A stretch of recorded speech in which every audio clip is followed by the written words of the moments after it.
चाहिँ म गर्दिनँ है। मेरो अडियो आइरहेछ नि?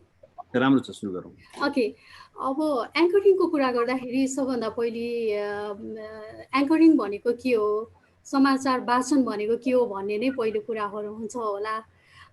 मैले त्यसको बारेमा 2 लाइन लेखेको छु होइन। What is anchoring in news भन्दाखेरि चाहिँ present news stories to audience in an informative, interesting and unbiased way भन्नाले चाहिँ आफ्ना दर्शकहरूलाई, श्रोताहरूलाई समाचार चाहिँ सूचनामूलक तरिकाले, रमाइलो पाराले र निष्पक्ष तरिकाले प्रस्तुत गर्नुलाई नै न्युज एङ्करिङ, समाचार वाचन, समाचार प्रस्तुति जे भने पनि त्यसैलाई नै भनिन्छ। एकदम छोटोमा भन्दाखेरि यति नै हो। अब यसलाई लामो व्याख्या गर्दाखेरि धेरै समय जान्छ, त्यही भएर मैले यो 2 लाइनको यो what is news anchoring, what is anchoring in news भन्दाखेरि मैले यति नै लेखेँ यहाँ। त्यसपछि एङ्करिङ त भयो। अब एङ्कर पर्सन, एङ्करिङ गर्ने, समाचार भन्ने को हो त भन्ने कुरा आउँछ होइन। समाचार भनेपछि त्यो समाचारलाई भन्ने मान्छे चाहिँ को हो त भन्ने आउँछ। अब सिधा सादा एउटा छोटो सानो परिभाषा दिनु पर्दाखेरि चाहिँ news anchor is a journalist. यो चाहिँ एकदम मलाई प्रमुख लाग्यो यो कुरा है। ऊ पत्रकार हुनुपर्छ भन्ने कुरा चाहिँ अब हिजो आजको कुरा पछि हामी छलफल गरौँला। News anchor is a journalist who presents news during a news programme on the television, on the radio or the internet. अहिले इन्टरनेट पनि भयो भएर अनि उसलाई चाहिँ हामी न्युज प्रेजेन्टर भन्न सक्छौँ, न्युज रिडर पनि भन्न सक्छौँ, न्युज कास्टर पनि भन्न सक्छौँ, एङ्कर पर्सन पनि भन्न सक्छौँ। र त्यो एङ्कर पर्सन चाहिँ म्यान वुमन दुवै हुनसक्छ होइन। र एङ्कर मात्र पनि भन्न सक्छौँ होइन, न्युज एङ्कर पनि भन्न सक्छौँ। त्यो धेरै नाम छ आजकल, जे भने पनि हुन्छ। Presenter, news reader, newscaster, anchor person, news anchor or simply an anchor. यति नै हो को हो त न्युज एङ्कर भन्दाखेरि होइन। त्यसपछि अब न्युज एङ्करिङ कसरी गरिन्छ त, के गर्छ न्युज एङ्करले, के गर्दाखेरि चाहिँ त्यो समाचार वाचकको काम चाहिँ के हुन्छ समाचार भन्ने बेलामा भन्ने जुन एउटा हुन्छ उत्सुकता। म आफ्नै अनुभव पनि र मलाई लाग्ने एकदम इम्पोर्टेन्ट कुरा चाहिँ न्युज एङ्करको चाहिँ एकदम प्रेजेन्स अफ माइन्ड हुनुपर्छ भन्ने चाहिँ सबैभन्दा महत्त्वपूर्ण कुरा हो जस्तो लाग्छ। र त्यो कुन अर्थमा भनेदेखि चाहिँ लाइभमा काम गर्छ नि समाचार प्रस्तुताले, यो त हामी सबैलाई थाहा छ। र प्रत्यक्ष काम गर्दाखेरि जुन चाहिँ हामी रेकर्डेड होइन कि त्यसलाई गल्ती सुधार्न मिलोस्, हामी प्रत्यक्ष बोलिरहेका हुन्छौँ, प्रत्यक्ष देखिरहेका हुन्छौँ, त्यतिखेर चाहिँ हामीले कहिले पनि हाम्रो दिमागलाई अलिकता पनि कबाट खमा पुर्यायौँ भने चाहिँ अब त्यो के हुन्छ यहाँहरू सबैलाई थाहा छ होइन। त्यही भएर एउटा न्युज एङ्करको चाहिँ के हुनुपर्छ भन्दाखेरि सबैभन्दा महत्त्वपूर्ण कुरा चाहिँ प्रेजेन्स अफ माइन्ड हुनु पर्यो। ऊ चाहिँ त्यहाँ आफू सशरीर र दिमागसहित कि दायाँ बायाँ नहल्लिएको दिमाग र न्युजमा फोकस भएको, आफूले के गर्दैछु भन्ने कुरामा फोकस भएको व्यक्ति हुनु पर्यो। र त्यो समयमा चाहिँ उसको सम्पूर्ण ध्यान भनेको चाहिँ त्यो समाचार, जुन समाचार ऊ प्रस्तुत गरिरहेको छ अथवा अन्तर्वार्ता लिइरहेको छ अथवा समाचार सम्बन्धी ऊ के काम गरिरहेको छ त्यसमा पुरापुर चाहिँ उसको दिमाग त्यहाँ हुनुपर्छ। त्यो दिमाग अलिकति हल्लिन साथ प्रत्यक्ष जुन लाइभ कुराकानी, लाइभ उसको प्रस्तुति भइरहेको हुन्छ त्यो सबै गयो। त्यही भएर presence of mind is most important. त्यसपछि news anchors can do multiple shows of different types है, like a debate on any topic. अनि आजकल नयाँ आएको छ यो सुपरफास्ट न्युज, यति मिनटमा 10 मिनटभित्र 100वटा समाचार भन्ने खालको पनि कन्सेप्ट छ अहिले। त्यही अनुसार superfast news in certain minutes होइन, interviewing any celebrity or a political leader. There can be a script, हामीलाई स्क्रिप्ट पनि हुनसक्छ अथवा प्रम्प्टली आफै त्यही बेला आवश्यक जतिखेर पर्छ त्यतिखेर नै हामीले आफूलाई तयारी गरेर बोल्नुपर्ने पनि हुनसक्छ होइन। तर but the situation might not go exactly what the scripted. हामीलाई जुन स्क्रिप्ट दिएको हुन्छ, हामीले जुन स्क्रिप्ट तयार पारेर गएको हुन्छौँ स्टुडियोमा, त्यो अनुसारको सिचुएसन सधैँ नहुन सक्छ, सिचुएसन चेन्ज हुन पनि सक्छ। म अहिले यो कुरा यो न्युज भन्छु र त्यो बारेमा कुरा गर्छु भनेर स्टुडियो छिर्या हुन्छु, तर बाहिरको सिनारियो पोलिटिकल चेन्जेस अर्कै भइदिन सक्छ होइन। अब मसँग भएको स्क्रिप्ट त काम लागेन त्यतिखेर, अनि त्यही भएर त्यस्तो स्थितिमा चाहिँ आफूलाई जस्तो परिस्थिति पर्छ, जस्तो खालको घटनाक्रमहरू विकसित हुन्छ र समाचारहरू बन्दै जान्छन्, त्यही अनुसार सोचस्फूर्त रूपमा चाहिँ प्रस्तुत गर्न सक्छु भन्ने किसिमले जहिले पनि एउटा समाचार वाचकले चाहिँ आफूलाई तयारी अवस्थामा राख्नुपर्छ। त्यसपछि आयो न्युज, यो चाहिँ भयो न्युज एङ्करले कसरी काम गर्छ भन्ने।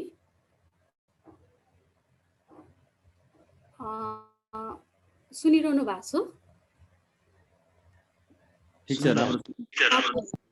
अब त्यसपछि रोलकै कुरा गर्दाखेरि चाहिँ न्युज एङ्करको रोल के हुन्छ त, उसले अब समाचार प्रस्तुत त गर्छ देखिने गरी, तर उसको भूमिका के हुन्छ त भन्ने कुरा गर्दाखेरि चाहिँ news anchor works closely with the reporters.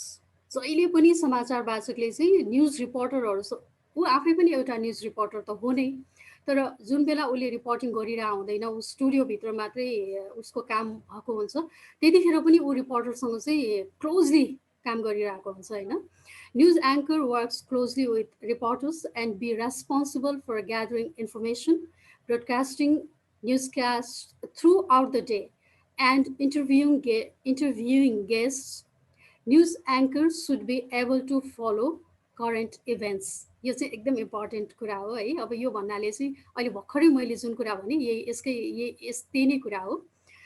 Current इभेन्ट्समा चाहिँ न्युज एङ्कर चाहिँ एकदम अभ्यस्त हुनुपर्छ, छिनछिनमा परिवर्तन भइरहेका घटनाक्रमहरूसँग चाहिँ ऊ एकदम अभ्यस्त हुनुपर्छ, उसलाई जानकारी हुनुपर्छ, नभएदेखि चाहिँ उसको प्रस्तुति एकदमै फितलो, अनि त्यसपछि त्यसमा कुनै पनि सूचनाहरू हुँदैन, त्यसले गर्दाखेरि प्रस्तुति फितलो हुन जान्छ। सरसर्तीमा यति नै हो न्युज एङ्करको सामान्य। अलिकता मैले आफ्नो फोटोहरू राखेँ, धेरै भिडियो चाहिँ मैले यहाँहरूलाई सजेस्ट गरौँला कुन चाहिँ बेटर होला भनेर, र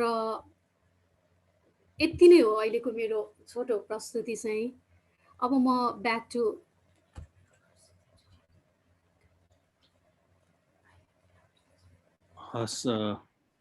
यो पावर पोइन्टको चाहिँ यति नै हो। ठिक छ, त्यसलाई एन्ड गरिदिउँ अनि अब इन्टरेक्सनमा जाउँ न त। त्यो बन्द गरिदिनु हेर्छु, म भिडियो अन गरौँ एकछिन, खोइ कहाँ गयो। त्यसलाई स्टप सेयरिङ गरिदिनु। ओके,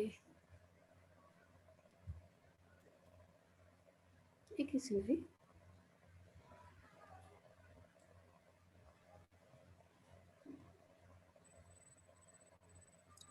ठिक छ, ल यो स्क्रिनलाई अफ गरिदिनु न, स्टप सेयरिङ गरिदिनु। एकैछिन है अविरलजी।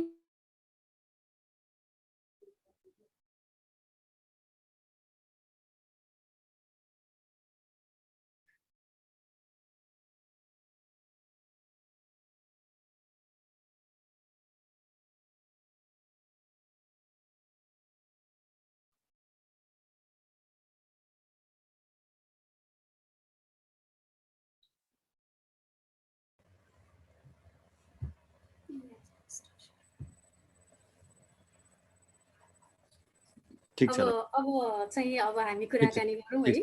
मेरो प्रेजेन्टेसन एकदम एउटा सानो प्रेजेन्टेसन थियो न्युज एङ्करिङको। अब तपाईँसँग इन्टरेक्सन गरौँ। सबभन्दा पहिला चाहिँ म नै क्वेसन राख्छु होला, पहिलो प्रश्न, अनि साथीहरू हात उठाउनु होला है, कसैलाई प्रश्न सोध्न मन छ। मैले तपाईँको कतै पत्रिकामा पढे जस्तो लाग्छ, त्यो भदौ 16को घटनामा हो कि अथवा भूकम्पको बेलामा हो कि, तपाईँ न्युज पढ्दा पढ्दै भूकम्प आएको हो कि अथवा त्यहाँ आक्रमण भएको थियो, त्यो मैले ठ्याक्कै बिर्सेँ कुन घटनामा हो, कसरी ह्यान्डल गर्नुभएको थियो त्यो कुरा सुनौँ न। यो चाहिँ हजुर धन्यवाद है अविरलजी। मलाई एकदमै यो कुरा भन्न जहिले पनि मन लाग्छ है। यो घटना चाहिँ भदौ 16को हो।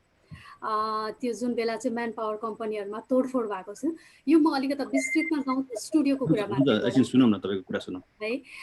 त्यो दिन के भएको थियो भने बिहानदेखि नै त्यो म्यान पावर कम्पनीहरूमा जुन अघिल्लो दिन घटना भयो इराकमा, त्यो घटनालाई जोडिएर चाहिँ के अरे ऊ भएको थियो डिस्टर्बेन्सहरू, मान्छेमा चाहिँ अलिकता त्यो क्रोध होइन त्यस्तो खालको स्थिति थियो। अनि म त्यो भदौ 16को दिन चाहिँ मेरो दिउँसोको ड्युटी थियो, मेरो न्युज प्रडक्सनको काम थियो, पढ्ने काम थिएन। दिनभरि बिहान 12 बजेदेखि 4 बजेसम्मको बुलेटिनको कम्प्लिट जिम्मा चाहिँ मेरो मेरो म माथि थियो। म न्युज प्रड्युसर थिएँ। त्यसपछि म बिहानदेखि नै अब सुनिरहेको छु तोडफोड भइरहेछ, यताउति आगजनी भइरहेछ, हुलमुल भइरहेछ भन्ने चाहिँ सुनिरहेको थिएँ। अफिस त जानु पर्यो, काम त गर्नु पर्यो, अब जाने कसरी भइरहेको थियो। बाटो पुरै डिस्टर्बेन्स थियो। म सातो बाटो बस्ने, तिनकुनेमा अफिस। अनि जाने तयारी गरेँ, जाने कसरी के पनि पाएको थिएन, अफिसले गाडी दिँदैन थियो। अनि म बुवालाई, मेरो बुवालाई मैले रिक्वेस्ट गरेँ, बुवा अफिस त पुग्नुपर्ने छ, कसरी जाने होला भनेको। मेरो बुवाले मलाई मोटरसाइकल पछाडि राखेर म पुर्याइदिन्छु, छड्के मड्के बाटो पनि जानु मिल्छ, मोटरसाइकलमै जाउँ भनेर अनि म पछाडि बसेँ। मेरो बुवाले लिँदै जानुभयो। सातो बाटोदेखि डिस्टर्बेन्स सुरु छ, ठाउँ ठाउँमा आगो बालिरहेको छ, हुल बसिरहेछन् मान्छेहरू। मलाई के लाग्यो भने प्रेस कार्ड देखाउँदाखेरि झन् सुरक्षित हुँदैन जस्तो लाग्यो त्यतिखेर। म मिडियाको मान्छे हुँ भन्दाखेरि झन् सुरक्षित हुन्न कि भने जस्तो लागेर मैले चाहिँ कार्ड चाहिँ देखाइनँ। अनि एकदम बिरामी जस्तो गरी अनुहार छोपेर निहुरेर मुख छोपेर बसिरहेँ पछाडि। अनि मेरो बुवाले चाहिँ ऊ एकदम बिरामी छ, उसलाई हस्पिटल लिएर जानु लाएको, हस्पिटल लानु लाएको भन्दै भन्दै कोटेश्वरसम्म पुग्दाखेरि चाहिँ बल्ल बल्ल पुग्यौँ। तर त्यसपछि उता चाहिँ बाइक जाने स्थिति नै भएन, बिरामी छु भन्दा पनि दिएन क्या त्यो हुलले। अनि त्यसपछि म ओर्लेँ अनि म कोटेश्वरदेखि तिनकुनेसम्म अफिससम्म हिँड्दै हिँड्दै गएँ। त्यो क्रममा चाहिँ यति धेरै तोडफोड देखेँ मैले, मान्छेको हुल यताउति त्योहरू सबै भइरहेको थियो। अनि भइरहेको थियो अनि म जेनकेन अफिस पुगेँ।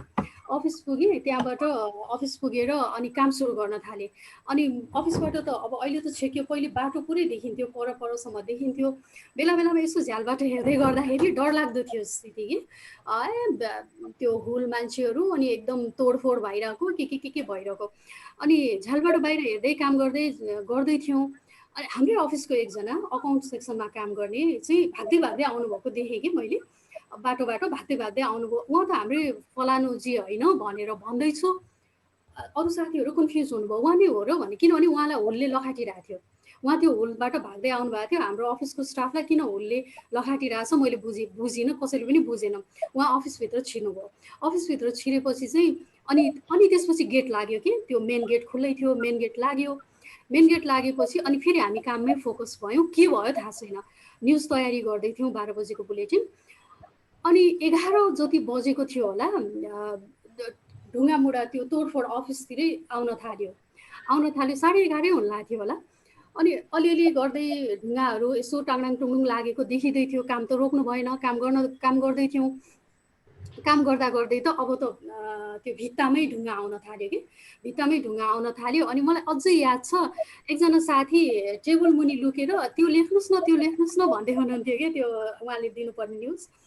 अनि अब अन्यल के भयो भने अब के गर्ने, न्युज के गर्ने, 11:30 भयो, 12 बजी अनियर हुनुपर्ने। अनि अनियर हुने नहुने, त्यो बुलेटिन जान्छ कि जाँदैन, बाहिर के भइरहेछ हामीलाई गाइड गर्ने कोही थिएन त्यतिखेर। म न्युज प्रड्युसर, मेरो असिस्टेन्ट पनि एकजना बहिनी नै हुनुहुन्थ्यो। अनि दुईजना हामी केटी मान्छे थियौँ। न्युज एङ्कर विजय पौडेल हुनुहुन्थ्यो। अनि त्यसपछि बिहानको सिफ्टमा काम गर्ने साथीहरू एक दुईजना यसो वरिपरि हुनुहुन्थ्यो। बाँकी चिफ, डेपुटी चिफ अथवा को हो त्योभन्दा सिनियर कोही पनि थिएन जसले हामीलाई गाइड गरोस् कि त्यो बुलेटिन जान्छ जाँदैन, हामी अनियर हुन्छौँ हुँदैनौँ, त्यसलाई कन्टिन्यू गर्ने कि नगर्ने, बाहिर के को पनि थिएन। काम रोक्नु भएन। अनि त्यहाँबाट चाहिँ हामी काम गरिरहेको थियौँ। ढुङ्गा आइरहेको थियो, भित्तामा ढुङ्गा लागिरहेको थियो, सबै भइरहेको थियो। अनि हामी आफैले निर्णय गऱ्यौँ अब अनियर त हुनु पर्यो भनेर। अनि हामी रेडी भएर तयारी भएर स्टुडियो अर्को बिल्डिङमा, हाम्रो काम गर्ने छुट्टै बिल्डिङ, स्टुडियोतिर जाँदै गर्दा देखेको तल गाडी बोलिरहेछ, मान्छेहरू पुरै तोडफोडमा उत्रिरहेछन्। अनि एकदम धेरै त्यहाँ दङ्गा टाइपको सिचुएसन छ। तैपनि हामीलाई कसैले पनि स्टुडियो नजाऊ, यो बुलेटिन रोक भनेन। हामी स्टुडियो छिर्यौँ। स्टुडियो छिरेपछि इन्जिनियर टेक्निसियन साथीहरू हुनुहुन्थ्यो।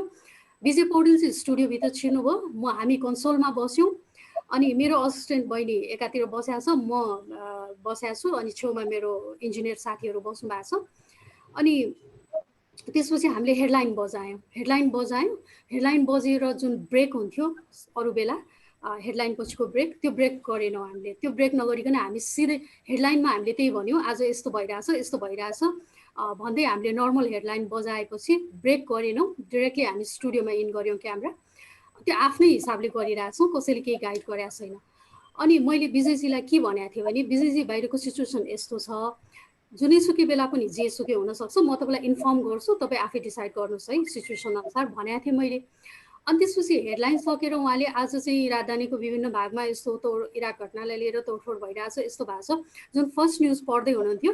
थाहा छैन कसले भन्यो है, कसले भनेको चाहिँ मैले देखिनँ, आयो आयो भनेको सुन्यो कि, आयो आयो मात्र भनेको सुन्यो। त्यसपछि त मेरो, अनि मैले ठ्याक्कै त्यो हाम्रो त्यो प्रम्प्ट गरेर विजयजीलाई, एङ्करलाई, विजयजी तपाईँ उठ्नुहोस् भयो अब भन्नसम्म भ्याएँ होइन। अनि त्यसपछि ठ्याक्कै ब्ल्याक हाल्यो, त्यो काट्यो, स्क्रिन काट्नुभयो हाम्रो इन्जिनियर भाइले। अनि कसैले कसैलाई के भन्ने नै थाहा छैन, सबैजना जरक जुरुक उठ्यौँ होइन, जरक जुरुक उठ्यौँ। अनि अब के गर्ने थाहा छैन, को आयो, कहाँनिर आयो, के भएर आयो थाहा छैन, आयो भन्ने सुनेको छ, स्क्रिन त ब्ल्याङ्क भइसक्यो। अनि त्यहाँबाट हामी स्टुडियोबाट बाहिर निस्केर अनि त्यसपछि जुन हाम्रो न्युज वर्क स्टेसन हो, एउटा पुल छ, त्यो पुल हुँदै हामी जान लाग्दै थियौँ। उताबाट त हुल्ल मान्छे आएको देख्यौँ कि। अनि हामी फेरि उल्टो फर्केर स्टुडियोतिर आयौँ। स्टुडियोतिर आएर एकजना क्यामेरा पर्सन भाइले के भन्नुभयो भने, यहाँ पछाडिबाट ब्याकडोर छ, त्यो खोल्न मिल्छ भन्नुभयो।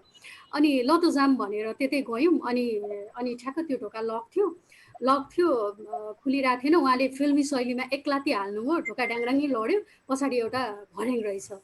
अनि हामी त्यो भर्याङ हुँदै ओर्ल्यौँ, के भइरहेछ थाहा छैन। त्यो भर्याङ ओर्लिँदा फेरि हामी त्यहाँ देखिरहेको थियौँ कि त्यही गाडी चलिरहेछ, मान्छे डाङडाङ डुङडुङ ड्याङडुङ डाङडुङ गरिरहेछ, सबै भइरहेछ। अनि त्यति भएपछि हामी त्यो भर्याङ ओर्लेर त्यो भर्याङसँग जोडिएको एउटा पर्खाल थियो, ठुलो पर्खाल थियो, अग्लो पर्खाल, त्यो पर्खाल चढेर अनि त्यहाँबाट हाम फाल्यौँ कि तल हाम फाल्यौँ, आफ्नो सुरले हाम फाल्यौँ। अनि विजय पौडेल जो एङ्कर हुनुहुन्थ्यो, उहाँ त अलरेडी त्यो पर्खालको तलपट्टि कि उता पुगिसक्नु भएको रहेछ कतिखेर।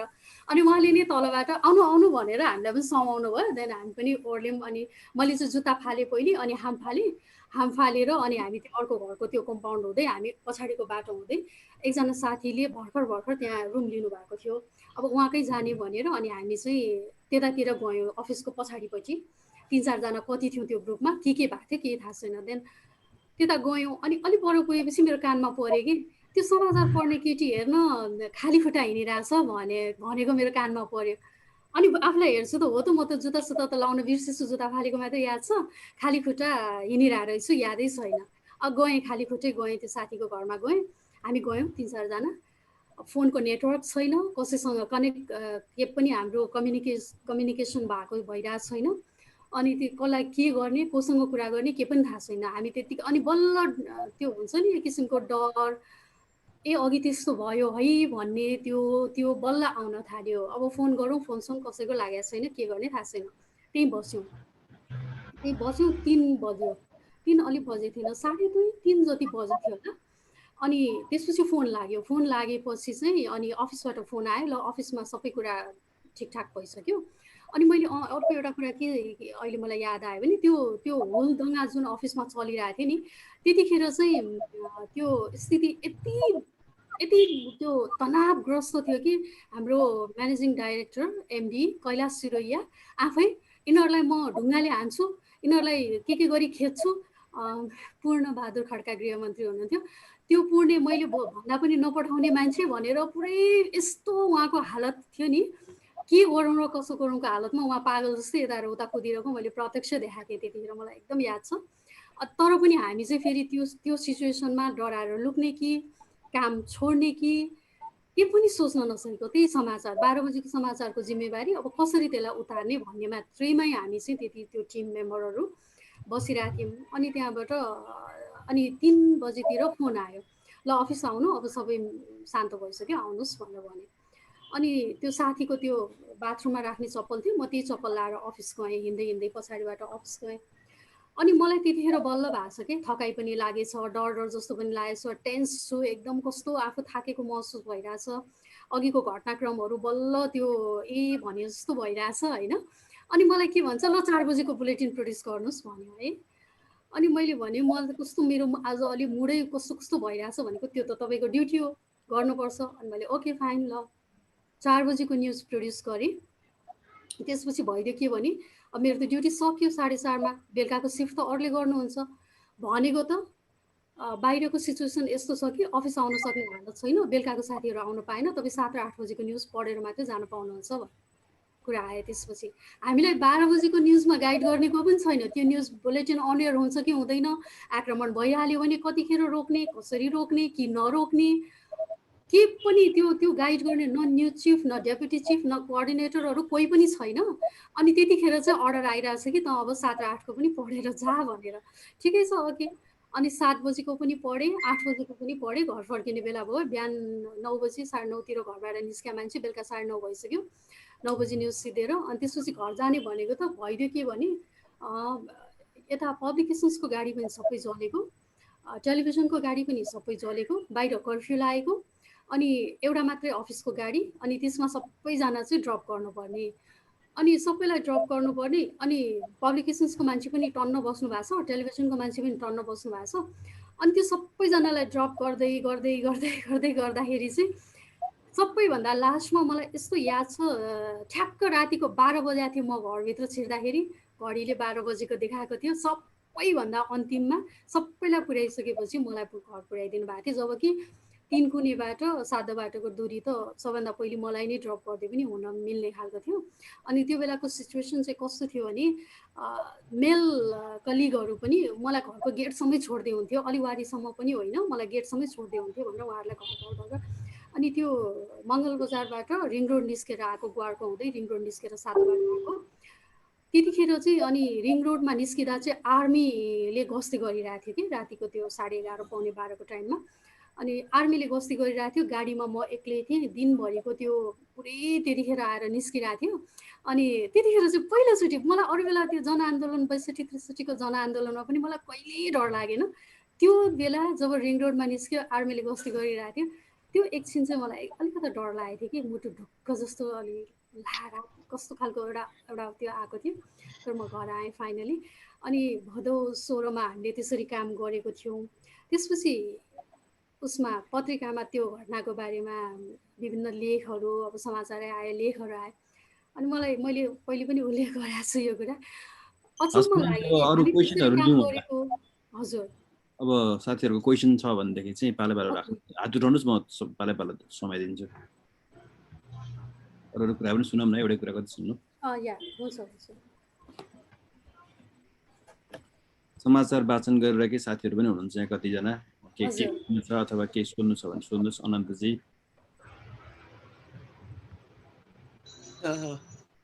इन्ट्रेस्टिङ छ। अब तपाईँलाई त हामी सुरुदेखि नै हेर्दै आएका छौँ। अब म केही कुराहरू छन् कि जुन चाहिँ हामीले सैद्धान्तिक भन्दा पनि व्यवहारिक कुराहरू हेर्दा चाहिँ मेरो मनमा जहिले पनि एउटा क्वेसन उब्जिन्छ, एज अ न्युज एङ्कर वा प्रोग्राम प्रेजेन्टर वा न्युज कास्टर वा डिबेट सञ्चालन गर्दा मान्छेको लुक्स भन्दा पनि त्यो कन्टेन्ट र त्यसको शैली चाहिँ फेमस हुनु पर्दछ। तर रिसेन्टली केही घटनाक्रमलाई हेऱ्यो भने हामी चाहिँ मान्छेको न्युज रिडिङ भन्दा पनि फिजिकल अपियरेन्स, उसको सुन्दरतालाई चाहिँ बढी चाहिँ फोकस गरेको हो कि जस्तो देखिन्छ। उसको न्युज रिडिङमा चाहिँ द्याट इज टोटली इग्नोरेबल, होइन, त्यति इम्प्याक्टेबल छैन। तर उसको फेसको कारणले, उसको अदर एक्टिभिटिजको कारणले ऊ चाहिँ चर्चामा रहन्छ। As a news anchor basically जब हामी क्वालिटिजको कुरा गर्छौँ, फिजिकल अपियरेन्स चाहिँ कति % म्याटर गर्छ र कन्टेन्ट प्रेजेन्टेसनको हिसाबले चाहिँ कति म्याटर गर्छ। अब दुइटै राम्रो भयो भने द्याट इज एनदर पार्ट, होइन। तर उसले चाहिँ प्रेजेन्ट गर्ने न्युजको भ्यालुज र त्योसँग जोडिएका कम्पोनेन्ट्सहरू चाहिँ बढी इम्प्याक्टेबल हुनुपर्छ भने चाहिँ हामीले पढिरहँदा उसको अनुहारको, उसको अदर एक्टिभिटिजको कारणले ऊ चाहिँ चर्चामा भइरहँदा त्यहाँनिर चाहिँ पत्रकारिताको जुन चाहिँ बेसिक फन्डामेन्टल कुरा छ त्यो चाहिँ गौण भएर गएको हो कि वा टेलिभिजन इलेक्ट्रोनिक मिडियाको कुरा चाहिँ गौण भएको हो। कुरा जस्तै मेरो इक्जाम्पल लिन्छु म। हाम्रो प्रज्वल खड्का हुनुहुन्थ्यो कान्तिपुर एफएममा। प्रज्वल दाईको चाहिँ आवाजले चाहिँ हामी चिन्थ्यौँ, प्रज्वल खड्का हुनुहुन्छ, हेम सुवेदी हुनुहुन्छ, प्रभात दाई हुनुहुन्छ, प्रशान्त स्याङदेन हुनुहुन्छ भनेर रेडियो सुन्दा त्यो माइन्डसेट चाहिँ दिमागमा आएको थियो। झट्टै चाहिँ कहिले फेस टु फेस नभएको मान्छे, एउटा घटना हुँदा प्रज्वल खड्का रेडियो छोडिसकेका मान्छे एक ठाउँमा चिया पसलमा बस्दा त्यो आवाज चाहिँ निस्क्यो, अनि ओहो यो त प्रज्वल खड्काको आवाज हो, कहाँबाट मेरो कानमा आइपुग्यो भन्दा त मैले सोधेँ दाइ तपाईँ प्रज्वल खड्का होइन कसरी थाहा पाएको तिमीले भनेर त्यही पारामा सोधेपछि दाइ म त यस्तो यस्तो तपाईँको यस्तो सुन्ने मान्छे नि ओहो तिमी त फर्स्ट टाइम यसरी चिन्ने मान्छे पर्यो यार भन्छ क्या त्यो चाहिँ त्यो क्वालिटिजले चाहिँ मान्छेलाई चाहिँ स्ट्राइक गरिराखेको हुन्थ्यो मेरो टेलिभिजनमा अब लामै समयसम्म काम गरिरहँदा चाहिँ के लागेको छ भने कन्टेन्टले चिनिनु पर्ने ठाउँमा अहिले चाहिँ अर्को कुराहरूले चाहिँ चिनिरहँदा कता कता चाहिँ त्यसको कोर भ्यालुज भन्दा हामी चाहिँ डेभिएट भयो कि भने जस्तो लाग्छ तपाईँ लामो समयसम्म चाहिँ काम गरिरहँदा यसलाई चाहिँ कसरी हेर्नु भएको छ एकदम मलाई जहिले पनि लाग्ने कुरा नै यहाँले पनि उठाउनु भयो होइन मलाई लाग्ने कुरा त म सेयर गर्छु नि यहाँलाई चाहिँ के लाग्छ यहाँको विचार चाहिँ के हुन त अहिले लास्टमा भन्नुभयो यो डिरेल अलिकता भइरहेछ कि लुक र कन्टेन्टमा चाहिँ अलि लुकले प्रायोरिटी पाइरहेको हो कि भन्ने यहाँले भन्नु त भएको छ तर पनि अहिलेको करेन्ट ट्रेन्डमा चाहिँ त्यो बढी देखेको छ त्यो मैले पनि अनुभव गरेको छु होइन यहाँलाई चाहिँ के लाग्छ त्यो ठिक बेठिक के लाग्छ कन्टेन्टले डोमिनेट गर्नुपर्ने हो या लुकले तपाईँले अघि नै भन्नुभयो भने news anchor should be a journalist होइन वा should have a good knowledge about journalism होइन हामी जर्नलिजम गरिरहेछौँ हाम्रो फर्म चाहिँ जर्नलिजम हो हाम्रो चाहिँ फन्डामेन्टल कुरा चाहिँ जर्नलिजम हो जर्नलिजम चाहिँ कोर भ्यालुज हुनुपर्छ भन्ने चाहिँ मलाई लाग्छ होइन हामीले डेलिभरी गर्ने कन्टेन्ट चाहिँ इम्पोर्टेन्ट हुनुपर्छ उसको लुक्स चाहिँ म्याटर गर्नु हुँदैन या त हामीले यो भन्नु सक्नु पर्दछ कि यसले चाहिँ मिडिया कन्भर्जेन्सको कुरा आएको कारणले गर्दा यो चाहिँ प्रायोरिटाइजमा आएको यो पनि इम्पोर्टेन्स हो भन्न सक्नु पर्यो होइन भने जर्नलिस्टको एङ्गलबाट हेर्दा चाहिँ उसले दिने कन्टेन्ट र उस कन्टेन्टमा चाहिँ उसले चाहिँ भर्ने चाहिँ त्यो रिदम र जुन के भन्छ त्राण भर्छौँ नि हामी त्यो त्राण छ कि छैन म अलिकता बोलौँ है के अरे म जुन बेला मैले पत्रकारिता सुरु गरेँ है हाम्रो स्कुलिङ चाहिँ कस्तो थियो भने नि त्यही हो नलेज बढी हुनु पर्यो जानकारी हुनु पर्यो उसले चाहिँ जति सक्यो पत्रकारिताका जुन भ्यालुहरू छन् होइन त्यसलाई फलो गर्नु पर्यो भन्ने स्कुलिङमै हुर्क्या हो म पनि होइन र मेरो आफ्नै व्यक्तिगत कुरा गर्दा म टेलिभिजन कहिले पनि गर्छु भनेर सोचेको मान्छे हुँदै होइन म टेलिभिजनमा आउँला र अनुहार देखाउँला भन्ने त मेरो कल्पनाभन्दा बाहिरको कुरा थियो अब त्यो किन आएँ भन्ने कुरा अर्को सिटिङमा कुनै बेला भनौँला होइन र यो जुन अनुहार र उसको कुरा अहिले उठिरहेको छ म 3 वर्ष भयो टेलिभिजन स्क्रिनमा आइरहेको छैन र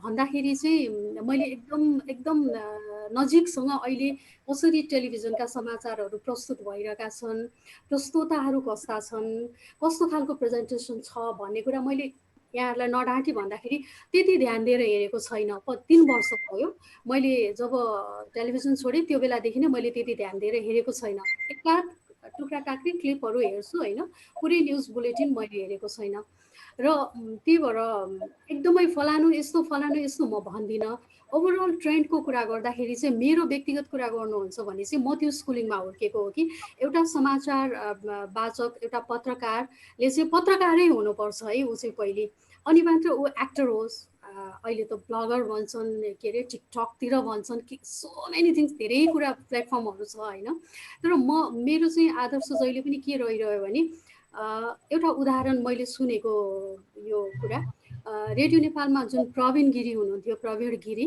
समाचार वाचक उहाँले चाहिँ कहिले पनि समाचारमा बाहेक र जानकारीमूलक सूचनाहरूमा बाहेक आफ्नो स्वर दिनु भएन अरे कि किनभने प्रवीण गिरीको स्वर सुन्नासाथ मान्छेले समाचार नै हो भनोस् यो विज्ञापन हो या यो अरू केहीमा बोलिरहेछ भन्ने पर्दै नपरोस् जब प्रवीण गिरीको आवाज आउँछ यो समाचारै हो भन्ने मान्छेलाई त्यो पर्थ्यो अरे कि अब प्रवीण गिरीले अरूमा पनि आवाज दिनुभएको भएदेखि विज्ञापन पो बोल्या हो कि अथवा अरू केही नाटक साटकको टुक्रा बोल्या हो कि भन्ने पर्थ्यो होला तर जब प्रवीण गिरीको स्वर सुनिन्छ यो समाचारै हो भन्ने मान्छेलाई त्यस्तो हुन्थ्यो हामीलाई नै हुन्थ्यो म चाहिँ त्यो स्कुलिङमा हुर्किया मान्छे हो मैले पनि मिडियामा काम गरुन्जेल मैले अरू के पनि गरिनँ मैले सिर्फ टेलिभिजनमा काम गरेँ द्याट्स इट अरू कुनै पनि तिर मैले गरिनँ होइन अनि मलाई चाहिँ त्यस्तो लाग्छ र हिजो आजको दिनमा चाहिँ दुईटा कुरा हामीले कान्तिपुर सुरु हुने बेलामा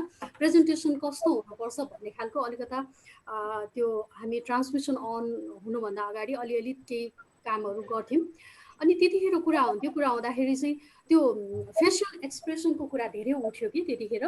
अलिकता दुःखको समाचार पढ्दा अनुहारमा दुःखको भाव ल्याउने, रमाइलो समाचार पढ्दा अलिक स्माइलिङ फेस बनाउने, त्यो चाहिँ हुनुपर्छ। एनटिभीको जस्तो एकदम एकदम त्यो रबर्ट बोले जस्तो एकदम फिक्स भएर एकदम त्यही अड्केर बोल्नुहुन्न भन्ने खालको त्यो चाहिँ हामीले पास गराएका थियौँ त्यसरी गर्ने भनेर। र हिजो आज के देख्छु भने म त्यो गर्ने सिलसिलामा एक दुईजना मलाई याद छ, धेरैको त मैले हेरेको छैन। अब त मलाई फिल्म हेरे जस्तो लाग्छ कि त्यो उहाँको फेसियल एक्सप्रेसन दिने भन्ने जुन एउटा कन्सेप्ट थियो समाचार अनुसारको अनुहारको भाव, त्यो त आजकल मलाई ठ्याक्कै एक्टिङ गरिरहेको जस्तो लाग्छ कि ओभर भयो कि अब त्यो एक्सप्रेसन नि। एउटा ठिक्कको एक्सप्रेसन चाहिँ हुनुपर्छ। सुखको समाचारमा पनि अनुहार त्यस्तै, दुःखको समाचारमा पनि अनुहार त्यस्तै त गर्नु भएन। तर अहिलेको प्रस्तोताहरूले जसरी एक्सप्रेसन दिनुहुन्छ नि, त्यो चाहिँ मलाई चाहिँ फिल्म हो कि समाचार हेरिरहेको छु कि फिल्म हेरिरहेको छु जस्तो हुन थाल्यो। उहाँहरू एक्टिङ बढी हुन थाल्यो कि अब चाहिँ एउटा त्यो लाग्छ होइन। अनि अब टेलिभिजन र रेडियोमा फरक चाहिँ त्यो छ है। रेडियोमा आवाजले मात्रै साक्य पुग्यो होइन भन्नाले उहाँको आवाजले सबै कुरा कभर गर्छ, अनुहारतिर ध्यान दिनु पर्दैन। टेलिभिजनमा त अब यहाँ आफै स्वयं टेलिभिजनमा काम गर्नुहुन्छ, मैले भनेर नै पर्दैन। धेरै कुरातिर ध्यान दिँदाखेरि चाहिँ धेरै कुरातिर ध्यान दिन फिजिकल अपियरेन्सले पनि डिस्ट्र्याक्ट गर्छ बेला बेलामा। टेलिभिजनमा देखिँदाखेरि छिछि कस्तो चाहिँ मान्छे अथवा के भन्ने चाहिँ हुनु भएन।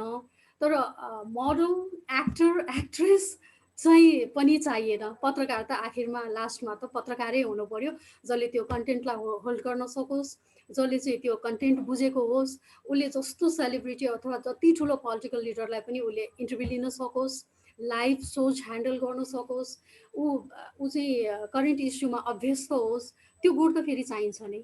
अब त्यसमा अनुहार एकदम राम्रो छ, चार्मिङ फेस छ भने त्यो त एडिसनल त्यो भइहाल्यो, के अरे उसको गुणमा त्यो बन्यो होइन। तर मेरो त जहिले पनि त्यही नै हो। तपाईँ एउटा पत्रकार हो भने तपाईँ पनि पत्रकारै हुनु पर्यो। त्यसमा अब धेरै कुरा त क्यामेराले नै मिलाइदिन्छ, त्यति गाह्रो त छैन अहिले। अनुहारै यस्तो हुनुपर्छ भन्ने त छैन, मलाई चाहिँ त्यस्तो लाग्छ।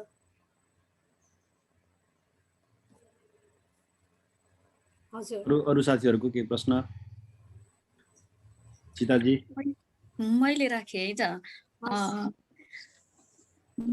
एउटा मिडिया भनिसकेपछि म न्युजमा काम गर्ने भएर होला सबै क्षेत्र समेटिने हो, तर पनि मिडिया सम्झिँदा मैले न्युज सम्झिन्छु होइन। म आबद्ध भएको योभन्दा अगाडि म आबद्ध भएको एउटा एफएमको म एउटा एक्जाम्पलबाट सुरु गर्छु। त्यहाँ चाहिँ तिनवटा सिफ्टमा तिनटै सिफ्ट इन्चार्ज चाहिँ लेडिज हुनुहुन्थ्यो होइन।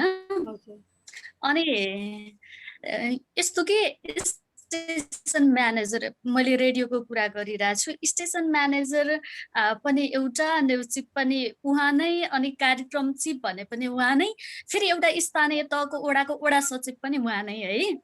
अनि यसरी काम गरिरहँदा 5-7 वर्ष यसरी काम गरिरहँदा के लाग्यो भने हरेक न्युजमा चाहिँ लेडिजको मात्रै भोइस जान्छ। अझै पनि त्यो एफएममा न्युज सुन्न पर्यो भने केटाको आवाज सुनिँदैन क्या। तर के हो भने काम गर्ने थलोमा अथवा सिफ्ट इन्चार्जको रूपमा अनि हरेक फिल्डमा जानुपर्ने कुरामा चाहिँ लेडिजहरू नै अगाडि जानुपर्ने भनेको, काम गर्ने तहमा चाहिँ लेडिज हुनुपर्ने। अनि फेरि मैले अघि भने नि स्टेसन म्यानेजर, न्युज चिफ, कार्यक्रम चिफ अनि एउटा वडा सचिवको हैसियत पनि उहाँ एउटै व्यक्ति हुनुहुन्छ भनेको हाम्रो यस्तो परिस्थितिमा पनि हामी काम गर्यौँ। त्यो किसिमको परिस्थिति यहाँले भोग्नु पर्यो कि परेन होइन। मैले यहाँबाट क्वेसन गरेँ। हस्, धन्यवाद सीताजी। यो के भन्ने, यसलाई लकिली भन्ने, मैले चाहिँ त्यस्तो सिचुएसन त मैले भोग्नु परेन होइन। मैले आफ्नो काममा मात्रै फोकस गर्न चाहिँ पाएँ। तर टेलिभिजनमा चाहिँ मान्छेले मलाई टिभी अगाडि स्क्रिनमा देख्नु भएको छ धेरैले, र लाग्छ यसको काम आउने समाचार पढ्ने जाने हो भन्ने धेरैलाई पर्छ। किनभने थाहा हुन्न नि त टेलिभिजनमा कति धेरै काम क्यामेरा पछाडि हुन्छ भन्ने कुरा त थाहा हुन्न, त्यो कसैको गल्ती नै होइन होइन। मेरो जहाँसम्म मेरो कुरा छ, कान्तिपुर टेलिभिजन, म रेडियोको कुरा अहिले जोड्दिनँ होइन। रेडियोमा त रेडियोमा पनि मैले त्यस्तो अरू धेरै काम गरेर त्यो एडिसनल काम चाहिँ मैले गर्नु परेन, आफ्नो काममा मात्रै फोकस हुन पाएको थिएँ। तर म टेलिभिजन खास गरी म एनटिभीमा पनि रिपोर्टिङ गर्थेँ होइन। तर कान्तिपुर टेलिभिजनको कुरा गर्दाखेरि चाहिँ हामी कहाँ कस्तो छ एउटा न्युजमा सिस्टम भने न्युज प्रड्युसर भन्ने एउटा हुन्छ रोल, त्यसपछि प्रेजेन्टर हो, अरू धेरै छ, म अहिले त्यो दुईवटा मात्रै गर्छु। र प्रड्युसर भनेको चाहिँ अल इन अल हो, उसले चाहिँ त्यो त्यो बुलेटिनको सबै कमान्ड नै उसको हातमा हुन्छ होइन। अनि त्यो रोलको लागि चाहिँ म मात्रै, मैले सुरुका दिनमा चाहिँ म मात्रै थिएँ महिलामा, अरूलाई त्यो मौका दिएको थिएन। मैले चाहिँ सबै बुलेटिन नै प्रड्युस पनि गर्थेँ, म एज अ प्रड्युसर पनि काम गर्थेँ र एङ्कर पनि काम गर्थेँ। अब अहिले यहाँले भन्नुभएको जुन सिचुएसन छ त्यो चाहिँ मैले धेरैजनाबाट सुनेको छु होइन।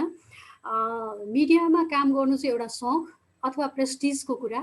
म यो मिडियामा चाहिँ यो फलानु काम गर्छु, समाचार भन्छु अथवा कार्यक्रम चलाउँछु भन्ने एउटा सोसियल प्रेस्टिज, एउटा समाजमा चाहिँ आफ्नो प्रेस्टिजको लागि हो भन्ने किसिमले नै बढी गइरहेछ जस्तो लाग्छ, खास गरी चाहिँ रेडियोतिर। त्यो हुँदाखेरि चाहिँ अभियसली अब फोकस त हुँदैन। हेर्नुहोस् आफ्नो काममा जति 100% दिनुपर्ने अथवा 90% दिनुपर्ने कति हो त्यो चाहिँ हुन पाउँदैन, त्यो त हुँदैन। उसको काम के हो, उसको भूमिका के हो, उसको रोल के हो त्यो गर्न पाएन र अन्त डिस्ट्र्याक्ट हुनु पऱ्यो भने त उसले कसरी आफ्नो रोललाई जस्टिस गर्छ, न्याय गर्न सक्छ र होइन। त्यो नहुनु, यो सबैको फेरि मेरो एन्सर, मेरो अनुभव चाहिँ व्यवसायीकरण अझै भएको छैन मिडियामा। हामीले जति ठुलो कुरा गरे पनि पत्रकार मात्र भएर बाँच्छु भन्ने स्थिति छैन, छँदै छैन। म नेपालको नम्बर 1 मिडियामा 15 वर्ष काम गरेको है। मैले मेरो वास्तविक तलब भन्दा कसैले पनि पत्याउँदैन थियो कि। यति त मतलब अरूले यतिकै भन्ने सिलसिलामा यति तलब खाने मान्छेले त यति होला नि भन्थे, हो भनिदिन्थे होइन। अनि मन खाएको मान्छेलाई आफ्नो वास्तविक तलब भन्दाखेरि पत्याउँदैन थियो कि, त त्यति पैसामा काम गरिरहेछस् होइन होला भनेर भन्थ्यो होइन। नेपालको नम्बर 1 मिडियाको हालत यो छ भने मलाई लाग्दैन अरू अझै कति समय चाहिँ व्यावसायिक हुन्छ र पत्रकारले चाहिँ पत्रकारिता मात्रै गरेर त्यसमा बाँच्न सक्ने चाहिँ आधार हुन्छन् भनेर मलाई चाहिँ अझ पनि लाग्दैन। बाहिर जसले जे कुरा गरे पनि मेरो आफ्नो अनुभवले चाहिँ त्यही भन्छ।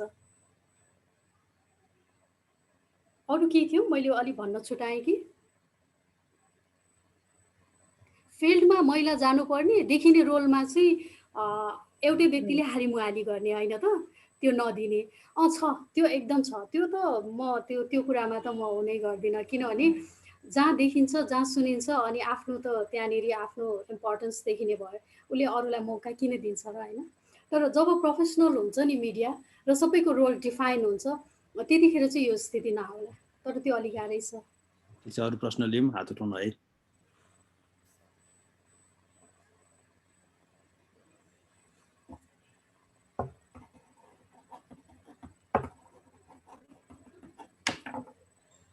हजुर, अरू कसैलाई केही अलिकता जान्ने इच्छा छ म सेयर गर्न सक्छु। मैले एउटा जिज्ञासा राख्नु पर्यो भने तपाईँ कान्तिपुर नम्बर 1 टेलिभिजनमा काम गर्नुको लामो समय होइन, जस्तो तपाईँहरूलाई चाहिँ म्यानेजमेन्ट साइडबाट न्युजहरूमा होइन, न्युजलाई अर्कोतिर डाइभर्ट गर्ने कुरा या पोलिटिकल इन्ट्रेस्ट राखेर वा म्यानेजमेन्ट पक्षबाट न्युजलाई चाहिँ के भने न्युज रोक्ने अथवा त्यसलाई भिन्न ढङ्गले प्रेजेन्टेसन गर्न लाउने त्यो खालको सिचुएसन चाहिँ हुन्छ हुन्न, तपाईँले त्यस्तो फिल गर्नुभएको छ छैन? हजुर, मेरो व्यक्तिगत मैले काम गरेको अनुभवको आधारमा भन्दाखेरि चाहिँ डिरेक्टली यो न्युज दे र यो न्युज नदे भन्ने खालको मलाई चाहिँ, किनभने प्रड्युसर जब प्रड्युसरले काम थाल्छ नि बुलेटिनको लागि त्यसपछि उसलाई न्युज चिफले बाहेक अरू कसैले अर्डर गर्न सक्दैन कि। र एकदमै त्यो अर्डर पनि कस्तो हुनु पऱ्यो भने जेन्युन। अब हाम्रो कस्तो हुन्थ्यो नि, एउटा एडिटोरियल मिटिङ हुन्थ्यो जहिले पनि बुलेटिन अगाडि, त्यही फिक्स हुन्थ्यो कि बेलुकाको बुलेटिनमा के जान्छ, के न्युज छ, के जान्छ। त्योदेखि बाहेक प्रड्युसरले हो हेडलाइन डिसाइड गर्ने, यो न्युजलाई म हेडलाइन बनाउँछु, यो न्युजलाई म सब हेडलाइन बनाउँछु, अनि त्यो हेडलाइन लेख्ने काम पनि प्रड्युसरकै हुन्थ्यो। त्यतिखेर चाहिँ न्युज चिफले पनि अनि के न्युज हेडलाइन भयो भन्नसम्म सोध्नुहुन्थ्यो।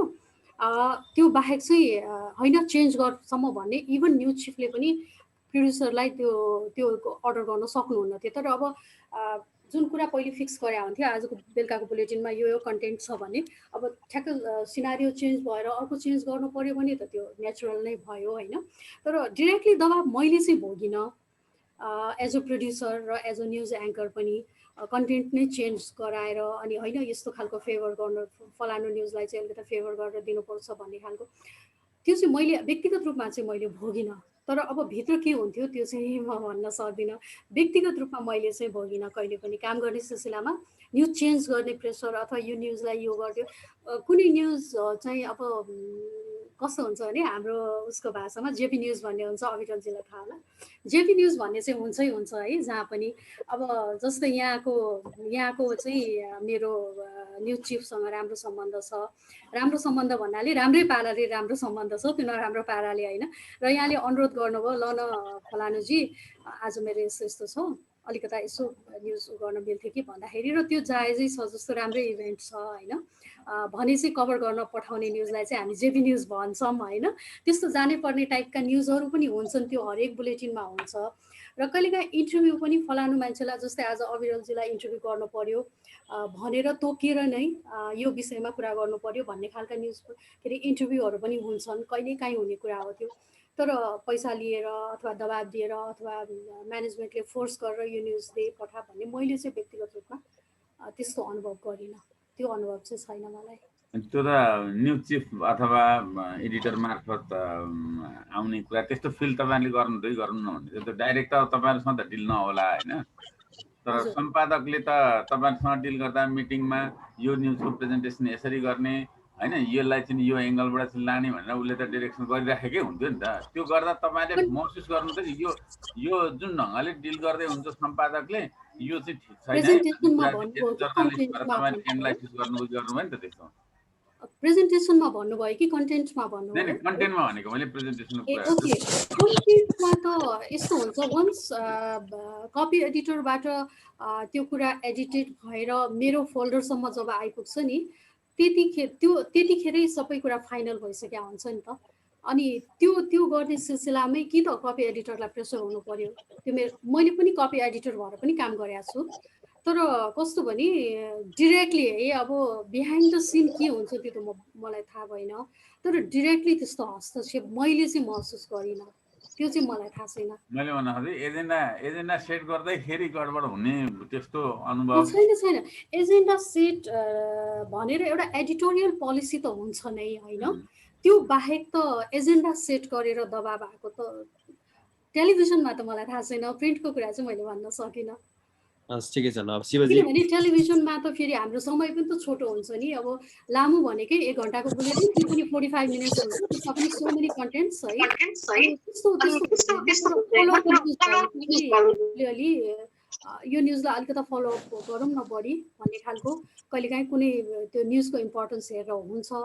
तर टेलिभिजनमा त्यस्तो त अलिकति मैले चाहिँ थाहा पाइनँ। अब हिजो आज के छ होइन, मैले काम गर्दा चाहिँ मैले चाहिँ थाहा पाइनँ। ठिक छ शिवराजजी प्रश्न राख्नुहोस्। नमस्कार, म अछामबाट हो Shivraj.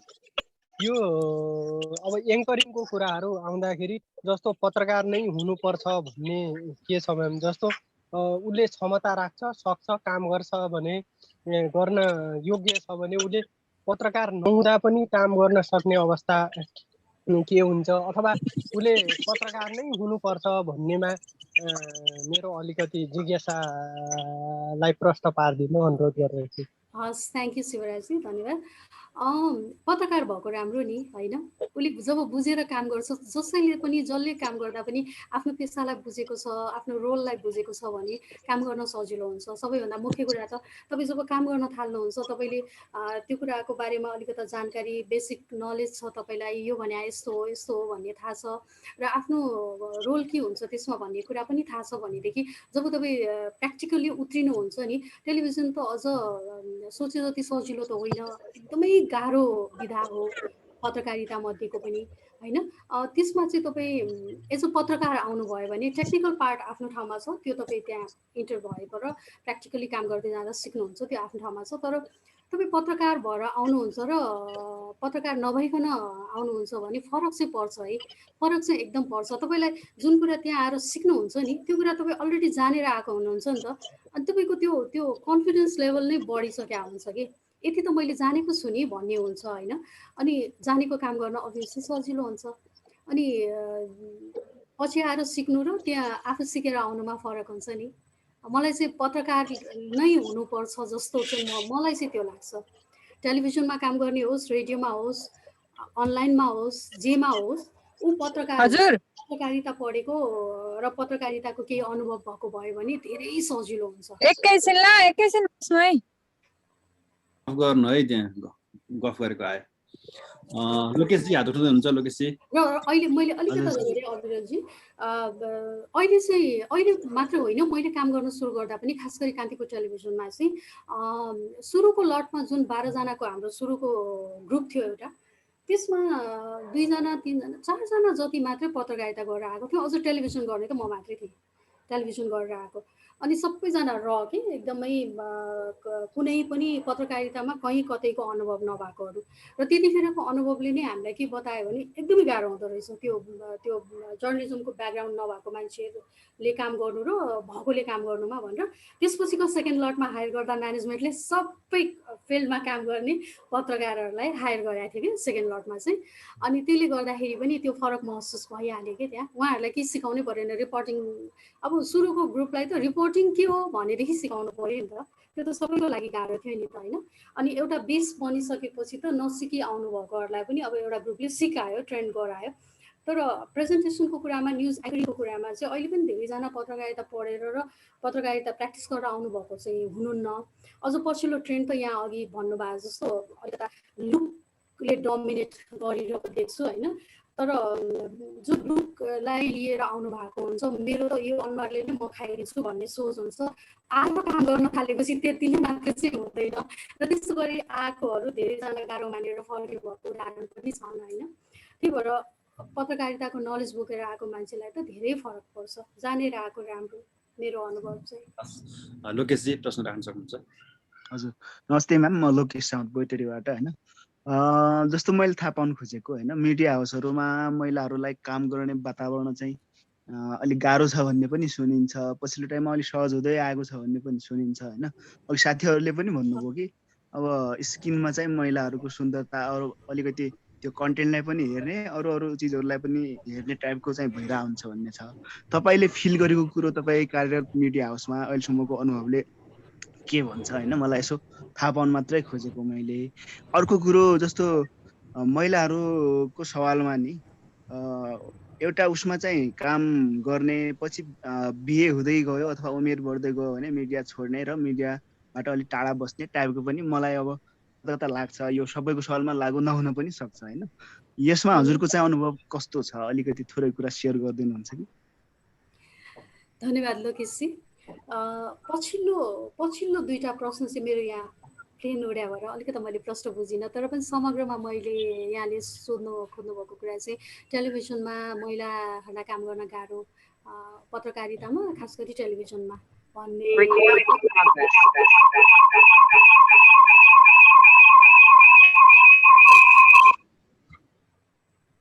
Hello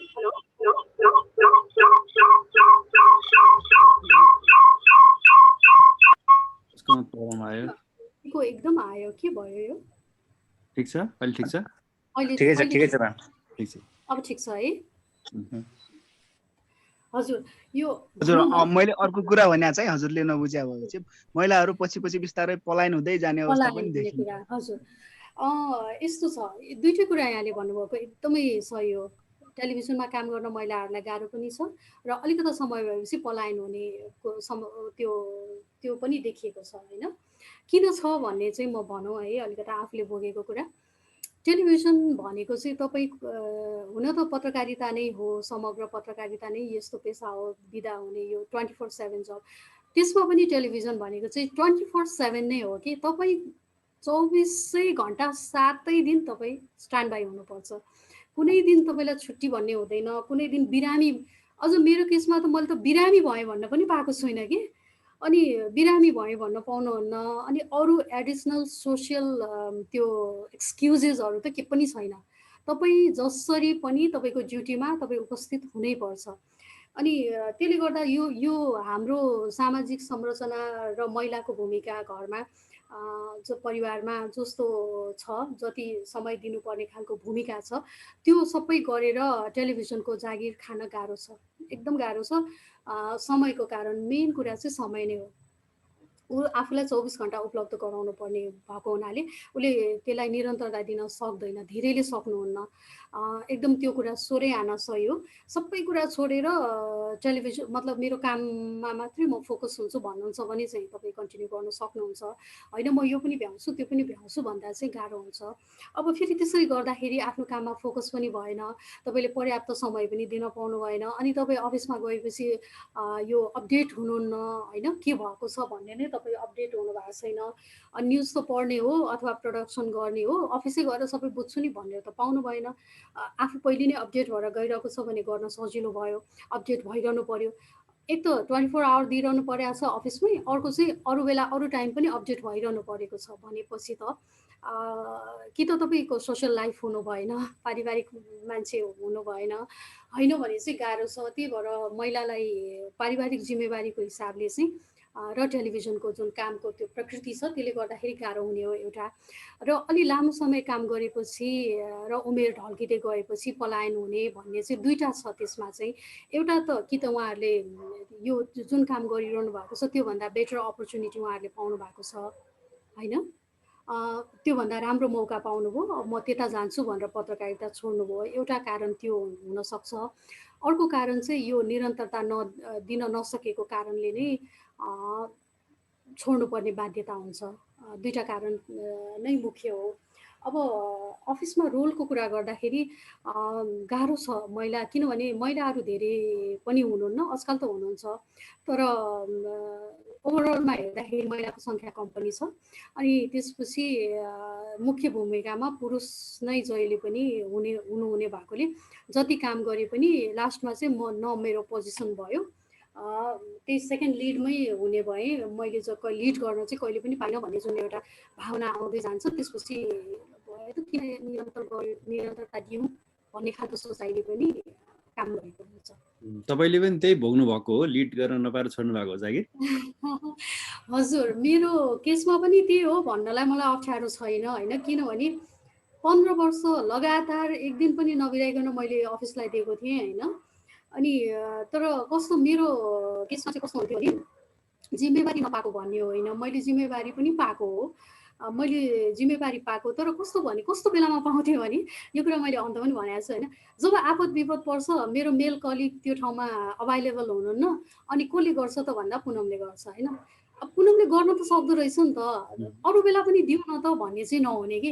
job fill in the blank त्यो ग्याप फिल गर्नुपर्ने हुन्छ नि त्यतिखेर चाहिँ गर्न दिने, अनि नर्मल टाइममा पनि दिउँ न त, आखिर त उसले क्राइसिसमा त उतारेको छ नि त भन्ने खालको चाहिँ सोच नआउने के कहिले पनि। अनि अब ल आज भोलि कति दिन त्यस्तो सिचुएसनमा काम गर्न सकिन्छ भन्ने पनि हो, होइन। अब त्यो भनेर वर्स्ट नै सिचुएसन थियो, मलाई साह्रै नै भयो भन्ने चाहिँ म भन्दिनँ, त्यस्तो थिएन। तर त्यो माहौलै त्यस्तो हुँदो रहेछ कि अविरलजी, जति नै ठुलो कुरा गरे पनि नि त्यहाँनिर अब अहिले हामी जति यति पार्टिसिपेन्ट छौँ, होइन, मेरो ठाउँमा म प्रेजेन्ट अहिले एउटा यहाँ म मुख्य मान्छे भएर बोलिरहेको छु, होइन। तर मसँगै अर्को एउटा मेल कोही हुनुहुन्थ्यो भने प्रश्न गर्नेले सायद उहाँलाई बढी गर्नुहुन्थ्यो होला कि, त्यो एउटा उदाहरण दिएको, होइन। अनि म त अझ टिभीमा देखिरहने अनुहार हो, ए यो फलानु हो भनेर चिन्दाखेरि त सकेसम्म त्यो केटा मान्छेलाई प्रायोरिटी दिएर उसलाई बढी जानेको छ कि भन्ने एउटा मेन्टालिटी हुन्छ भने आम मान्छेलाई त के अरे अफिसमा काम गर्नेलाई पनि त्यो हुन्छै हुन्छ कि। म प्रड्युसर, मेरो अनुभव कस्तो भने म प्रड्युसर हो, म न्युज तयारी गरिरहेको छु, काम गरिरहेको छु, अनि रिपोर्टरलाई के सोध्नु पर्यो भने डिरेक्टली मसँग रिलेटेड कुरा छ उसको, उसले अर्कोलाई सोधिरहेको हुन्थ्यो कि फलाना दाइ त्यो के हो भन्थ्यो कि। अनि मैले भने मलाई सोध्नु भएको त्यस्तो जवाब त मैले दिने हो, मलाई सोधन भन्नु पर्थ्यो कि मैले। अनि ए भन्थ्यो, अब अप्ठ्यारो मानेको हो भने दिनरातसँगै काम गरेर मान्छे के को अप्ठ्यारो लागेको होला र उसले मलाई नपत्याएको कि जहिले पनि नि। त्यो चाहिँ मैले अनुभव गरेँ। अझ म त सबभन्दा सिनियर, सबभन्दा पुरानो स्टाफ, अनि सबै हिसाबले पाएको पुरानो भएकोले पनि अलिअलि अटेन्सन पाउँथेँ। नयाँहरूलाई त रिजोकै हुन्छ, बिजो कहिले पनि केहीमा पनि पत्याइन्न कि। अनि एङ्करिङको कुरा गर्दाखेरि पनि राम्रो फेसलाई जहिले पनि प्रायोरिटी चाहिँ छ है, त्यो कुरा पनि म भन्न मलाई अप्ठ्यारो छैन। एकदम राम्रो चार्मिङ फेस छ भने सिधै के भनिन्छ भने उसको मार्केट छ अहिले, उसलाई धेरै बुलेटिन देऊ भन्ने पनि मैले भोगेको छु, त्यो पनि मैले भोगेको छु। उसको बुलेटिनको सङ्ख्या बढाऊ, उसको घटाऊ, किनभने ऊ राम्री छ, उसको मार्केट छ, मान्छेले धेरै हेर्छ भन्ने मेरो पालामा पनि थियो। अहिले त कति छ त्यो कुरा होइन, मेरो टिभीमा मात्र होइन, मैले ओभरअलको कुरा गरेको, कान्तिपुरको मात्रै होइन। अनि अब मार्केट छ टिभीमा, उसलाई हेर्न त मन पराउँछ, तर उसले सो धान्न सक्दैन, उसले बुलेटिन त धान्न सक्दैन, उसको त्यो क्यापेसिटी त छैन। अनि छेउमा एउटा सिनियर एङ्कर पनि राख्थ्यो, क्राइसिस पर्यो सिनियरले ह्यान्डल गर्छ, मार्केट बढाऊ, राम्रो अनुहारलाई अगाडि राख, यो ट्रेन्ड त छ नै छ कि। अनि तर बिचरा घाटामा त फेरि उनीहरू छन् नि, आफूलाई ग्रो गर्नै पाउँदैनन्, कहिले पनि इन्टरभ्यू लिनु पर्यो, त्यो सिनियर अगाडि सर्छ, गाह्रो सिचुएसन आउँछ, सिनियर अगाडि सर्छ, उसलाई एउटा छेउमा राम्रो अनुहार भनेर बसाइन्छ कि। घाटा त उसलाई छ, तर सुरुमा उसलाई लाग्छ मैले प्रायोरिटी पाइरहेको छु भन्ने चाहिँ उसलाई लाग्छ, तर त्यो होइन। घाटामा त केही उहिले सिक्ने कुरामा त पछि पर्यो नि त। डमी एङ्कर भएको उनीहरूलाई धेरैलाई थाहै हुन्न, आफू डमी एङ्कर भइरहेछ। त्यो हजुर, त्यो चाहिँ उनीहरू बिचरा पछि रियलाइज गर्छन्। प्रतापजीले हात उठाइरहनु भएको छ, प्रतापजी केही सोध्नु खोज्नु भयो? नमस्कार है, म प्रताप राणा मगर, तनहुँ, कान्तिपुरमा टेलिभिजनमै काम गर्छु जिल्लाबाट। अब हजुर पनि हुनुहुन्थ्यो, हजुरलाई पनि भेटेको थिएँ होइन। मैले चाहिँ अहिले त हो मलाई चाहिँ लागेको चाहिँ तपाईँसँग जिज्ञासा मात्रै। अब हुन त अब 3 जना समाचार प्रमुख नै अब सँग काम गर्न मौका पनि मिलिरहेछ। पहिला सायद तपाईँ प्रोड्युसर भएको कारणले गर्दा मलाई सोध्न मन लाग्यो, पहिला चाहिँ जिल्लाको न्युजहरू चाहिँ 8 बजेको बुलेटिनमा चाहिँ बढी बस्ने गरेको पाइन्थ्यो के होइन। अहिले पछिल्लो क्रममा चाहिँ अलि त्यो बजेको देखिन्न, बस्न पनि गाह्रो छ। तपाईँ चाहिँ प्रोड्युसर भएको कारणले गर्दाखेरि चाहिँ खास यो किन यो बढी राजधानी केन्द्रित भयो कि अथवा त्यो खालको विषयवस्तु जिल्लामा नभएर हो कि खास के जस्तो लाग्यो? तपाईँ प्रोड्युसर पनि भएको कारणले गर्दा अघि पहिलाको र अहिलेको चाहिँ म तपाईँसँग चाहिँ जिज्ञासा खोजेँ। अहिले पछिल्लो 3 वर्ष चाहिँ मैले फलो गरेको छैन प्रतापजी, कसरी गइरहेछ न्युज, कस्तो न्युजले प्रायोरिटी पाइरहेछ कान्तिपुर टिभीको कुरा गर्दा। म त्यही भएर म अहिलेको चाहिँ म अलिकता भन्न सक्ने स्थितिमा छैन, मैले फलो नगरे भएर। अब मैले काम गर्ने बेलामा चाहिँ यहाँले भन्नुभएको जस्तो जिल्लाको न्युजले प्रायोरिटी पाउँथ्यो, त्यो एउटा पोलिसीमै पनि थियो। राम्रो एकदम वजनदार समाचार छ होइन, त्यो छ भने चाहिँ हामीले जिल्लाको लागि पनि सबैभन्दा अगाडि राखेर बजाउँ भन्ने नीति नै थियो कि, नीति नै थियो। र त्यो नीति अन्तर्गत नै, त्यो पोलिसी अन्तर्गत नै त्यसरी समाचार बस्थ्यो होइन, प्रायोरिटी पाउँथ्यो। र अब अहिले त प्रदेश समाचार भनेर छ जस्तो लाग्छ मलाई, म त्यति स्योर छैन त्यसमा जाने भएर हो कि बुलेटिनमा, मेन बुलेटिनमा कम भएको। तर जिल्लाको समाचारलाई मैले काम गर्दा त एकदमै धेरै प्राथमिकतामा बढ्थ्यो। जिल्लाको संवाददाताहरू एकदम स्टार के, आज उसको यो न्युज आयो, आज उसको यो न्युज आयो। अनि जिल्ला त्यो ब्युरो छुट्टै थियो, अनि जिल्ला ब्युरोको त्यो ब्युरो प्रमुखहरूको सानै अलग हुन्थ्यो कि, हाम्रो जिल्लाबाट आज यस्तो समाचार आएको छ भन्ने खालको त्यो बेलुकाको मिटिङमा त्यस्तो कुरा हुन्थ्यो। अब अहिले त्यो प्रदेशतिर डाइभर्ट भएर पनि हो कि जस्तो लाग्छ, तर अब खासै कारण के हो चाहिँ मैले अहिले चाहिँ भन्न सकिनँ। ज्ञानजी हात उठाइरहनु भएको छ।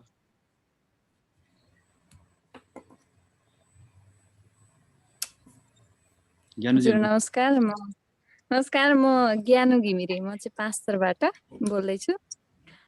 मैले राख्न खोजेको कुरा चाहिँ अघि पनि लगभग आइसक्यो। यो टेलिभिजनमा चाहिँ जो राम्रो त्यो चाहिँ हाम्रो भन्ने सिद्धान्त चाहिँ मैले एकदमै देखिरहेको छु होइन।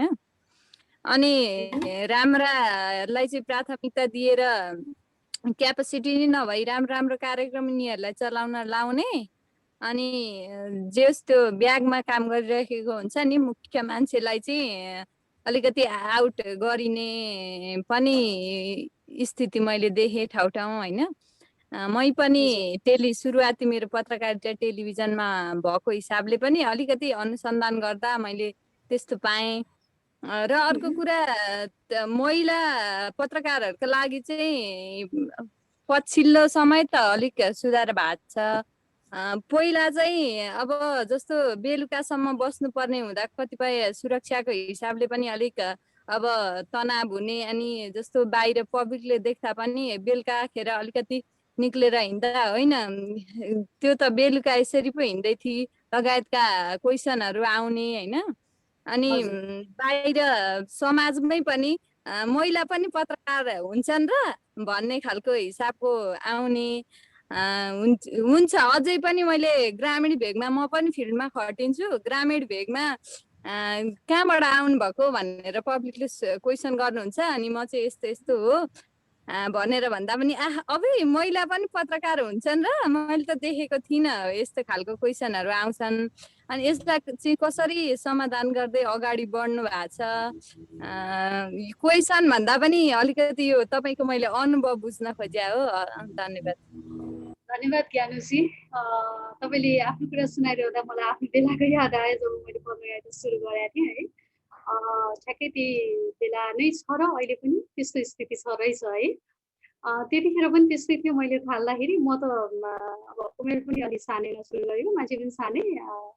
अनि मलाई त कस्तो हुन्थ्यो भने मेरो आफ्नो अनुभव चाहिँ इन्टरभ्यू गर्न त्यो न्युज लिन भनेर गयो अनि त्यसपछि त्यो ठाउँमा पुग्यो। अनि पुगेपछि यसो यसो हो यसको यो कामको लागि यो जानकारी लिन आएको भनेरसम्म भन्थेँ होइन। उठमुख सुकिरहन्थ्यो त्यतिसम्म भन्थेँ। अनि त्यसपछि त्यो सम्बन्धित मान्छे अहिले त सबै ठाउँमा पुरुष, त्यो बेला त झन् अभियसली पुरुष। अनि मलाई टाउकोदेखि खुट्टासम्म हेर्नुहुन्थ्यो। अनि त्यसपछि हेर यति सानी नानी यो घाममा के दुःख पाउन हिँडेको, के अरे समाचारैको काम गर्ने हो भने टेलिभिजनमा स्टुडियोभित्र बसेर समाचार भन्नु नि, यो तातो घाममा दुःख पाउन किन हिँडेको भने कि पहिले। अनि त्यो भनेपछि त म त के सोध्न आएको नै बिर्सिन्थेँ नर्भस भएर है। अब के भन्ने के सोध्न आएँ। हजुर धन्न त्यो मान्छेले त्यसरी भनेपछि नै लाग्यो नि, धन्न भनेछ। त्यो चाहिँ अनुभव है। अनि के अरे त्यस्तो हुन्थ्यो। म त अनि बिर्सिन्थेँ के सोध्नुपर्ने हो कि इन्फर्मेसन लिनुपर्ने। अनि यहाँले भन्दा त अहिले पनि स्थिति त्यस्तै रहेछ है। गाह्रो छ महिलाहरूलाई है। समय बदलेको छ कि जस्तो लागेको थियो मलाई चाहिँ। किनभने फिल्डमा एकदम धेरै पत्रकार महिला देखिनुहुन्छ कि। महिलाहरूको सङ्ख्या धेरै देख्छु, रिपोर्टमा होस्, एङ्करिङमा होस्, प्रेजेन्टेसनमा होस्, जेमा होस्, महिलाहरू अहिले एकदमै धेरै देख्छु म। अनि सङ्ख्या एकदम धेरै बढेको रहेछ। अब त काम गर्न सहज होला नि, किनभने एक दुईजना हुँदाखेरि पो अचम्म हुन्थ्यो र मान्छेले अचम्म मान्थे त्यो कुरालाई। अहिले त ऊ पनि पत्रकार अब अहिले त टेलिभिजन भन्दा पनि अनलाइनमा यति धेरै अनलाइनहरू छ, त्यहाँ पनि महिलाहरू नै हुनुहुन्छ। रेडियोमा एफएमहरू के अरे टेलिभिजन यति धेरै टेलिभिजन। म त अहिले टेलिभिजनको लिस्ट देखेरै रमाइलो मान्ने कि अचम्म मान्ने भने जस्तो लाग्छ है। त्यो च्यानलहरू त्यति सङ्ख्या हाम्रो पालामा त नेपाल टेलिभिजन बाहेक थिएन। अनि त्यो गर्दाखेरि अब त छैन होला, राति हिँड्दा पनि यो त पत्रकार हो यसको कामै यही हो भन्ने सोच आइसक्यो होला जस्तो लाग्थ्यो मलाई। अब हाम्रो ज्ञानुजीले भन्नुभएपछि चाहिँ अवस्था खासै बदलेको रहेनछ कि जस्तो लाग्यो मलाई नै। त्यस्तो लाग्यो। अब मैले यो बारेमा भन्न सकिनँ है, किनभने मलाई चाहिँ लाग्थ्यो अब यो पत्रकार महिला हुन आश्चर्यको कुरै होइन। ऊ पनि पत्रकार, ऊ पनि क्यामेरा बोकेर हिँडेको छ, ऊ पनि बुम बोकेर हिँडेको छ। के अरे त्यो हुलमा रिपोर्टिङ गर्न जाँदाखेरि हुलमा केटा पुरुष बराबरै महिलाहरू पनि देखिनुहुन्छ रिपोर्टरहरू। अब त राम्रो छ जस्तो लाग्थ्यो है सोचमा। पैसाको हिसाबले नभए पनि कामको हिसाबले चाहिँ अप्ठ्यारो छैन कि भन्ने जस्तो लाग्यो। अनि यहाँले भन्नु भएको कुरा सुन्दा चाहिँ उसै पो रहेछ कि आजभन्दा 25 वर्ष अगाडि र आज पनि फरक आएर रहेछ कि भन्ने चाहिँ मलाई पनि लाग्यो है।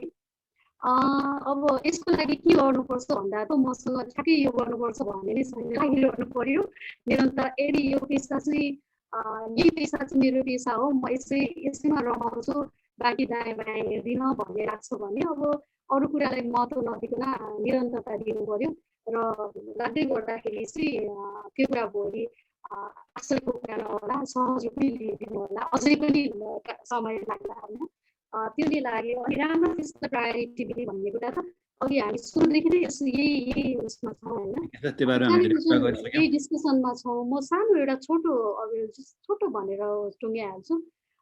छ टेलिभिजनमा यो कुरा चाहिँ एकदमै छ, पछिल्लो दिनमा त बढी नै रहेछ। प्रेजेन्टेबल हुनु पर्यो है। मेरो सोध्नुहुन्छ भने तपाईँ एकदमै म एउटा सानो उदाहरण दिन्छु है। देशमा एकदम ठुलो घटना घट्यो है। मान्छे चाहिँ अब त्यसलाई हेर्नु पर्यो के भएको रहेछ भनेर टेलिभिजन सेट अगाडि बस्यो, न्युज खोलेर बस्यो, न्युज अन एयर भयो, न्युज बज्न थाल्यो। अनि सुरुमा त प्रेजेन्टरै आउँछ, प्रेजेन्टर आएर उसले त्यो समाचार भन्न थाल्यो आज यसो छ। अब मान्छेले त त्यो हेर्न खोजेको छ नि त। टिभी भनेको त हेर्ने चिज हो, दृश्य देखिने चिज हो होइन। रेडियो भयो बोलीमा सुनिन्थ्यो। अब ल उसले सुरुवात गर्यो, यो भयो भन्दैछ, अब त दृश्य आउला, एकदम राम्रो विश्व सुन्दरी एङ्कर छ मानौ है। अनि के अरे उसले समाचार भन्न थाल्यो, मान्छे दृश्य खोलिरहेको छ, आउँदैन त, अब देखाउला भिजुअल भन्यो छैन। अब त्यतिखेर त्यो राम्रो अनुहारसँग मान्छे इरिटेट हुन्छ कि, त्यो चाहिँ पक्कै हो। उसले हेर्न खोजेको कुरा जब पाउँदैन भने त्यो अनुहारमा कति बेर हेर्ने कि उसले।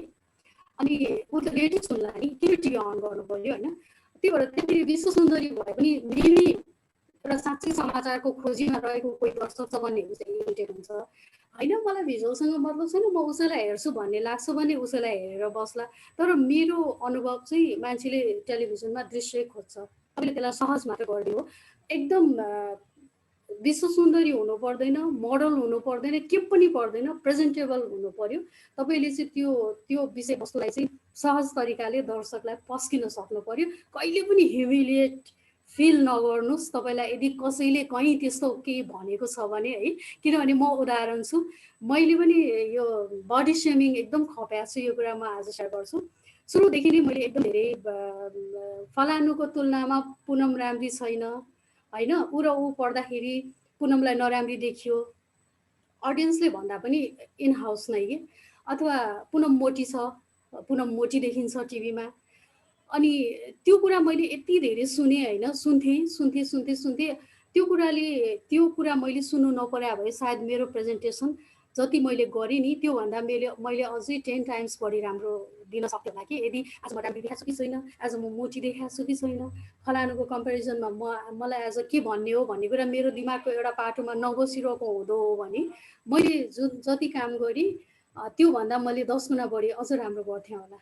तर त्यो हुँदै पनि मैले त्यो कुरालाई माइनस गरेर आफ्नो कामलाई नै फोकस गरे हुनाले मैले त गरेँ भने अरू कसले पनि गर्न सक्छ कि त्यो चाहिँ। हस् ठिक छ। दीपक सर हात उठाइरहनु भएको थियो, के सोध्नु खोज्नु भएको थियो दीपक सर? दीपक सर हुनुहुन्छ तपाईँ त्यहाँ?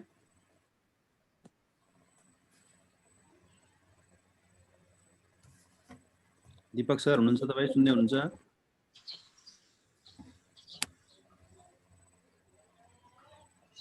ल अब सक्नु पनि पर्ला है, अब दीपक सर बोल्नु भएन। अभिलाषा म्याम के एन्ड नोट छ तपाईँको? मलाई भन्नुभएको हैन अभिलाषा म्याम? यस्तो एन्ड नोट भन्दा पनि I just want to thank you. एकदमै राम्रो लाग्यो हजुरको एक्सपिरियन्सेसहरू सुन्दाखेरि। So thank you so much for your presence. एकदम टेक्निकल डिफिकल्टिजहरू हुँदै पनि आज हामीले सक्सेसफुली यो सेसन गर्न पायौँ। सो त्यसमा धेरै खुसी लाग्यो। Thank you. हस् ल पुनमजीलाई मेरो तर्फबाट पनि धन्यवाद छ। फेरि भविष्यमा पनि कुनै नयाँ टपिकमा हामी जोडियौँला। तपाईँको सहयोग र समयको लागि धन्यवाद। लास्टमा के भन्नु छ भने भनेर आजको सेसन टुङ्ग्यौँ। हजुर अलिकता छुटे जस्तो, अलिकता मैले यो भनिनँ कि भने जस्तो अलिकता मनमा आयो। जहिले पनि त्यस्तो हुन्छ है। सबैभन्दा पहिले त अविरलजी र अभिलाषाजीलाई म एकदम धेरै धन्यवाद दिन्छु। लामो ग्यापमा पनि यहाँहरूले सम्झेर मलाई यो अनुरोध गर्नुभयो र आफ्नो अनुभव सेयर गर्ने मौका पाएँ। धेरै धन्यवाद दिन्छु। र मलाई एउटा कुरा, यहाँ जति पनि प्रेजेन्टर साथीहरू हुनुहुन्छ, छुटेको कुरा एउटा मलाई भन्नु मन लाग्यो। मैले एकदम याद गरेको कुरा होइन, र मलाई जहिले पनि सुन्दा कानमा बित्छ कि दिन चाहन्छु, धन्यवाद दिन चाहन्छु भन्ने आउँछ है। त्यो चाहिँ होइन है, दिन्छु नै भन्नु सिधै। किन चाहनु, दिनुहोस् होइन। त्यो चाहिँ अलिकता मैले जानेको कुरा सेयर गरेको है। धन्यवाद दिन चाहन्छु भन्दा म धन्यवाद दिन्छु व्यक्त गर्छु भने राम्रो सुन्ने लाग्यो जस्तो लाग्छ। अनि एउटा अर्को कुरा के भने, धेरै ड्रामाटाइज नगरौँ प्रेजेन्टेसनमा। म एज अ दर्शक हेर्दा पनि म इरिटेट हुन्छु है। अरूले पनि एक्सप्रेसन दिनु र नाटकीय हुनुमा फरक छ कि। अनि नाटकीय नहुनुहोस्। दुःखको समाचार पढ्दा तपाईँले एक्टिङ गरिरहनु भएको छैन कि, तपाईँ समाचार भनिरहनु भएको छ भने तपाईँ एउटा नर्मल तरिकाले नै त्यसलाई दिनुहोस्। अलिकता भाव ल्याउनुहोस् तर नाटक नगर्नुहोस् है। अनि एकदम नाटक धेरै भयो कि आजकलको प्रेजेन्टरहरूमा। अनि एकदम जुर्क उचालिनुहुन्छ कि उचालिनु पर्दैन है। अनि अर्को कुरा चाहिँ के हो भने आफ्नो भोइसको लेभललाई तपाईँ एकदम बिचमा राख्नुहोस् कि धेरै माथि पनि नजानुहोस् तल पनि नजानुहोस्, तपाईँ बोल्दा बोल्दै निराए जस्तो पनि नहोस् र एकदम चिच्याएर त्यो पर्दाबाटै निस्किने जस्तो स्वर पनि नहोस्, बिचमा राख्नुहोस्। त्यो गर्दाखेरि तपाईँ आफू पनि कम्फर्टेबल फिल गर्नुहुन्छ होइन। तिनवटा कुरा एउटा त्यो भयो। अनि अर्को चाहिँ जुन टेलिभिजनमा मेरो यस्तो खालको अनुहारले गर्दाखेरि मैले मौका पाउँदिनँ कि भन्ने सोच कहिले पनि नराख्नुहोस्। आफूलाई एकदम आफ्नो ऊ बढाउनुहोस्, क्षमता बढाउनुहोस् र प्रेजेन्टेबल बनाउनुहोस्। त्यसले काम गर्छ है। त्यति नै हो मैले जाने। अनि लास्ट कुरा चाहिँ कसैको कपी नगर्नुहोस् कि आजकल एकजना हाम्रो सिनियर सर हुनुहुन्छ, सिनियर पत्रकार विजय कुमार सर, उहाँसँग मैले काम गर्ने मौका पाएको थिएँ। अनि कुरा हुँदाखेरि एकचोटिको कुराकानीमा के कुरा मैले यस्तै के सन्दर्भमा त्यो यस्तो गर्छन् नि भनेको सरले के भन्नु भने केही गर्दैनन्। पहिले म एग्रेसिभ भएर सोध्थेँ, सबैले त्यही फलो गरेँ, एग्रेसिभ भएर सोध्थेँ, ठाडै सोध्थेँ। अहिले म नरम भएर सोध्छु, सबै नरम हुन थालेका छन्, केही स्टाइल छैन यहाँ, त्यही दुईवटा स्टाइल हो भन्नुहुन्थ्यो कि सरले। अनि पछिल्लो टाइममा मैले अलिकता प्रेम बानियालाई मैले धेरै त हेरेँ होइन, आकल झुकल हेर्दाखेरि प्रेम बानिया एकदम चर्चित हुनुहुन्थ्यो। जो हेर्छु प्रेम बानिया जस्तो गरी बोल्ने है, हात त्यसरी नै हल्लाउने, स्वर त्यस्तै निकाल्ने। मलाई अचम्म लाग्थ्यो, खोइ त त्यो मान्छेको आफ्नो आइडेन्टिटी। प्रेम बानिया त सबै किन हुनु, एउटै प्रेम बानिया काफी छ। पछिल्लो टाइममा रवि लामिछाने, अहिले म जो प्रेजेन्टर हेर्छु रवि लामिछाने बोल्या हो या अरू बोल्या हो म छुट्याउन सक्दिनँ। निक्लिने शब्द त्यही, हाउभाउ त्यही, हरेक कुरा त्यही, बिल्कुल गलत कुरा हो त्यो। त्यो कहिले नगर्नु होला। आफू जस्तो छु, जे छु, आफू जस्तो भएर प्रेजेन्ट गर्नुहोस् है। कपी कसैको पनि नगर्नुहोस्। तपाईँ 2 दिन नराम्रो देखिनु होला, 3 दिनदेखि त्यो तपाईँको आइडेन्टिटी बन्छ होइन। कसैलाई कपी गर्नुभयो भने त्यो जस्तो मात्रै हुन्छ, त्यो भन्न सक्नुहुन्न कि। नराम्रै होस् तपाईँ आफू भन्नुहोस्, कपी चाहिँ नगर्नुहोस्। त्यति नै हो मेरो भन्नुपर्ने। धेरै धन्यवाद अविरलजी। अहिले यो मन्त्रसँगै आजको हाम्रो यो सेसन चाहिँ हामी टुक्याउन चाहन्छौँ। सबैजनालाई good Friday, see you again. Thank you ma'am. Thank you. हस् सर, नमस्कार। Thank you. Thank you.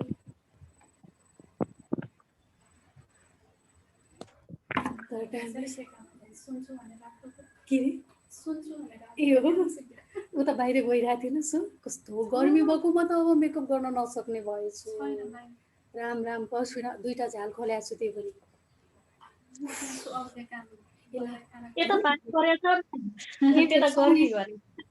मेरो माइक अन नै रहेछ। ठिक छ, यसमा पनि ध्यान दिनुपर्छ। Thank you. यो पनि म टेक्नोलोजीमा पछि पुगेँ होइन, ठिक छ, एकदम राम्रो। आजको यो क्लास चाहिँ ठिकै लाग्यो। अनुभव चाहिँ होइन, सो तपाईँ यो छोटो सेसनमा धेरै कुरा त अब सकिन्न है, तर पनि ओभरअलमा यस्तै नै अनुभव हुँदो रहेछ। काम गर्नुन्जेल अनुभवको याद नहुँदो रहेछ, अनि निस्किसकेपछि चाहिँ त्यो अनुभव बन्दो रहेछ कि काम गर्दाखेरि त कामै हो भनेर गरियो, त्यस्तै नै हो। कामभन्दा बाहिर ध्यान पनि नभएर हो, अनि पछि चाहिँ त्यहाँ छोडिसकेपछि अर्को मैले एउटा याद गरेको चाहिँ मसँग बिल्कुलै त्यो काम गरेको फोटोहरू हुन्छ होइन, भिडियो नै हुन्छ टेलिभिजनमा गरेको मान्छेको, के पनि छैन कि त्यतातिर मैले त्यो कलेक्ट गर्ने कुरामा ध्यान दिएन छु होइन। अहिले कतिले कुन बेलाको के माग्नुहुन्छ, कुन बेला मसँग के पनि छैन, त्यो बेला काम मात्र गरियो, त्यतातिर ध्यान भएन। अब अहिले खोज्दा पनि पाइँदैन रहेछ, ओहो फोटो चाहिँ राख्नुपर्ने रहेछ है भने जस्तो चाहिँ फिल हुन्छ अहिले। अवश्य नै हो, पछि गएर आफूले पनि अरू मिडियामा लाग्दा चाहिँ के गर्यो, विगतमा राम्रो राम्रो 1-2टा इन्टरभ्यूहरू होइन, अनि फेरि विगतको पहिलो चाहिँ भनेर पहिलो चाहिँ नै यति माया लाग्छ नि, त्यो चाहिँ राख्नुपर्ने रहेछ।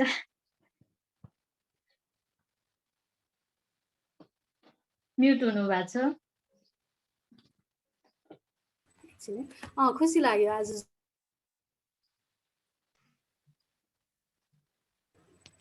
हेलो, सामान्य मिडियामा उत्साह पनि छ, तर यस्तो भइगयो लास्ट टाइम मिडिया भनेको त अलिक थर्ड क्लासै हो, जो पनि त्यसै आइदिने हो भन्ने जस्तो बनिरहेछ परिपाटी। त्यसमा हामीले काम गर्नुपर्छ। मेरो पनि लगभग 15 वर्षभन्दा ज्यादा अनुभव हो होइन, त्यो चाहिँ एकदम समस्याको रूपमा आएको छ। के गर्नु, चिन्ता मात्रै लिने हो हामी।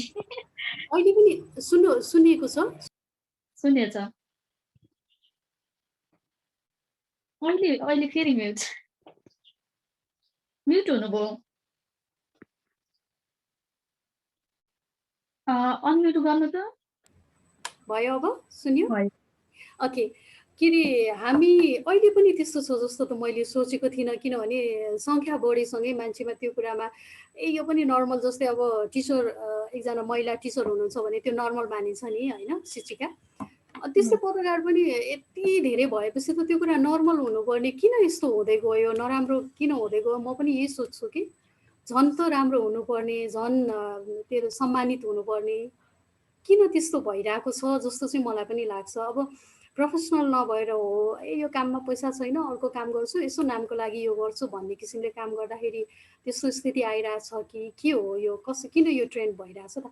अनि फेरि भाइरल हुने कुरा छ अहिले त है, आफ्नो पेसालाई चाहिँ एकदम मेन कुरा मानेर काम गर्ने भन्दा पनि भाइरल हौँ 2-4 दिन मान्छेले चिनुन्, त्यसपछि म अर्को जबमा जान्छु भन्ने पनि सोचाइ पनि हुन्छ धेरैको। मैले 15 वर्ष कान्तिपुरमा काम गर्दा कतिजना एङ्कर आउनुभयो र कतिजना एङ्कर जानुभयो हिसाब किताब गन्ती केही छैन कि, किनभने उहाँहरू काम गर्न आउनुभएको थिएन नि त। कोही टाइम किल गर्न आउनुभएको थियो, कतै के जोइन गरेर त्यो बिचको टाइम युज गरौँ भनेर आउनुभएको, कोही चाहिँ त्यति देखिएर त्यसको बेनिफिट लिएर अर्को राम्रो जबमा जानुभयो। अब त्यस्तो धेरै कुरा हुन्छ होइन। अनि आफ्नो कामलाई चाहिँ एकदम इम्पोर्टेन्स दिएर म यसमै लागि पर्छु भन्ने किसिम चाहिँ कम भएर हो, अथवा आफ्नो मिडिया हाउसले त्यो भनेअनुसार पे नगरेर पनि मान्छेलाई काममा जाँगर नहुने कारण त्यो पनि होला। महिलाहरूको हकमा त तपाईँको बिहे गरेपछि बच्चा बच्ची जन्माएपछि अब बच्चा बच्चीलाई प्रायोरिटी दिने कि मिडियालाई प्रायोरिटी दिने टिक्नै नसकिने अवस्था हुन्छ होइन। अब कसरी म्यानेज गर्ने? बच्चा बच्चीसँगको टाइम नदिँदाखेरि पनि अब बच्चा बच्चीको हेल्थको कुरा हुन्छ, धेरै कुराहरू हुन्छ। अलर्ट हुनुपर्ने प्रोफेसन भयो, त्यो भएपछि मान्छेले धान्नै नसक्ने स्थिति हुन्छ क्या लेडिजको हकमा चाहिँ। हो कि त सोसल हुनु भएन कि त प्रोफेसनल हुनु भएन, यो दुईटामा एउटा त चुज गर्नुपर्ने अवस्था एउटा टाइममा त आउँछ नि। पटक पटक घरलाई घर रोजु कि प्रोफेसन रोजु भनेर क्रिटिकल हुनुपर्ने समय पटक पटक आउँछ। त्यो भइसके पछाडि अब मान्छेलाई फ्यामिली बच्चा बच्ची भनिसकेपछि छोड्ने अवस्था पनि भएन। एकल काठे भएर मिडिया मात्रै भनेर हिँडेर पनि भोलि चाहिने त सबै कुरा चाहिन्छ। त्यो भएर कसरी म्यानेज गरिरहनु भएको छ?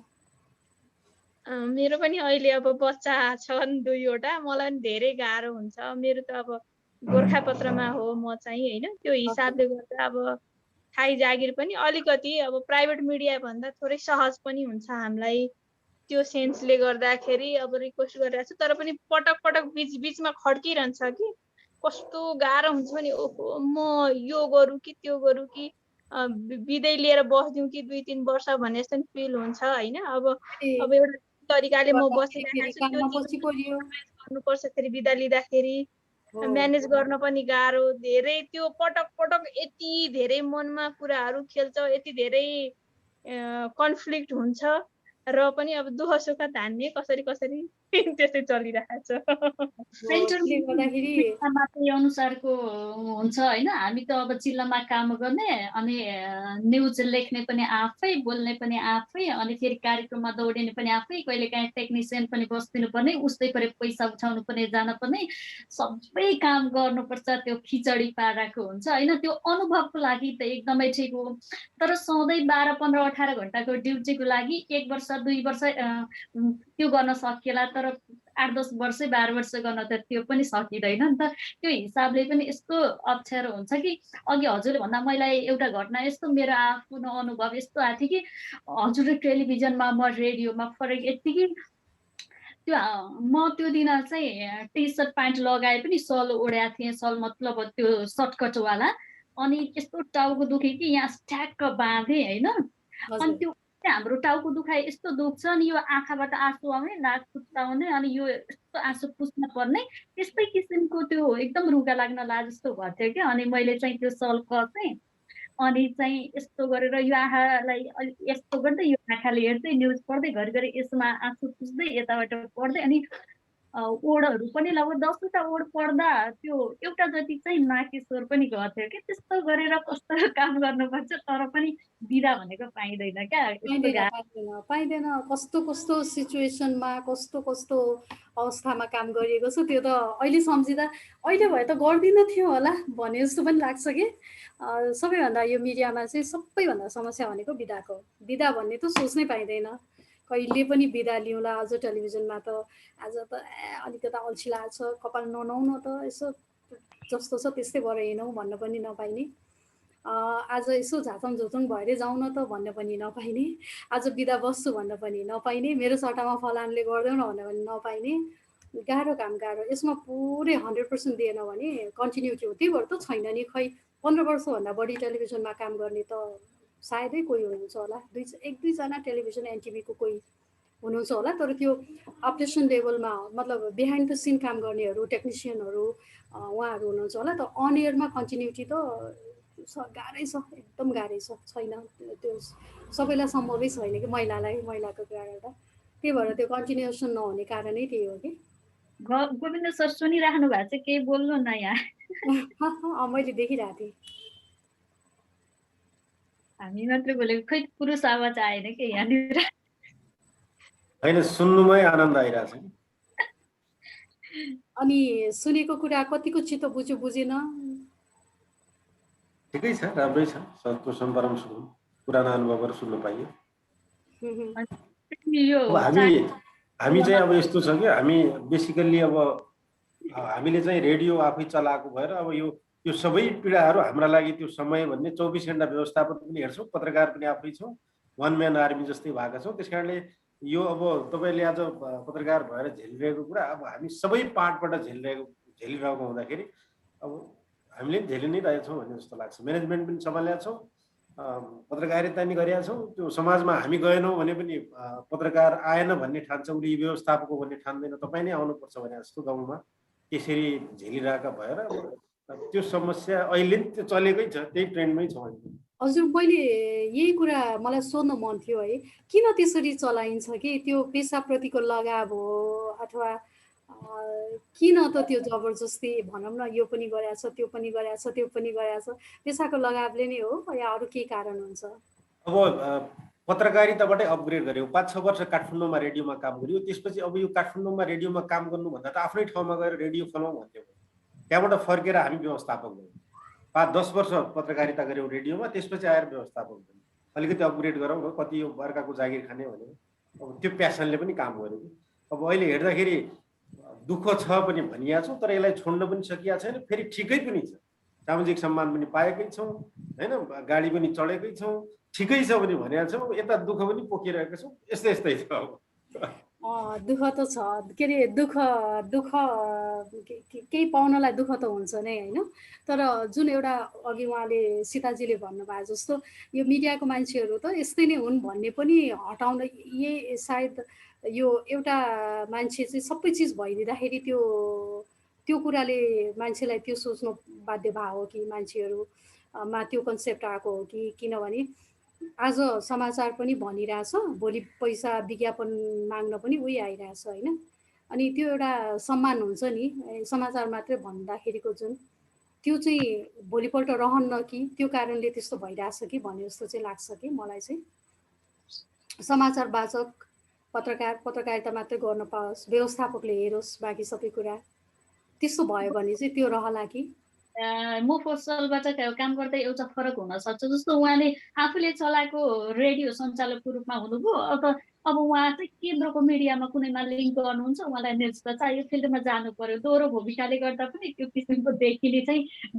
बाहिर अघि भन्न पाइनँ है मैले अहिले ठ्याक्क भन्दा याद आयो यो कुरा हामीले सुरुमा त्यो भक्स पप भन्ने यहाँलाई कतिको याद छ भक्स पप भन्ने एउटा सेगमेन्ट थियो अनि त्यो सुरु गर्दाखेरि अब जस्तै म आज समाचार भने होइन अनि मलाई स्क्रिनमा देख्नुभयो सबैजनाले अनि भोलिपल्ट म रिपोर्टिङको जिम्मा हुन्थ्यो र भक्स पप लिन जानु पर्थ्यो होइन अनि भर्खर टिभीमा मान्छेहरूले त्यो नोटिस हुन थालेको बेला थियो याद गर्थ्यो सबैले अनि ती मान्छे भोलि सडकमा गएर त्यो माइक समातेर बुम पक्रेर यो बारेमा तपाईँ के भन्नुहुन्छ भनेर सोद्धाखेरि उनीहरूले त्यो कुराको जवाफ दिनुभन्दा नि त्यो प्रेजेन्टरलाई हेर्नतिर बढी उनीहरूको ध्यान गयो कि हिजोले समाचार भनेको थिएँ, यो बाहिर त यस्तो रहेछ, यस्तो लुगा लाएर रहेछ, अथवा यसरी बोल्दै रहेछ, यसरी हिँड्दै रहेछ, तातो घाममा फटङ फटङ हिँडिरहेछ, हिजो त पुरा कोट र उलाएर होइन स्टुडियोमा, त्यो मान्छेको इम्प्रेसन त्यस्तो हुँदो रहेछ कि। अनि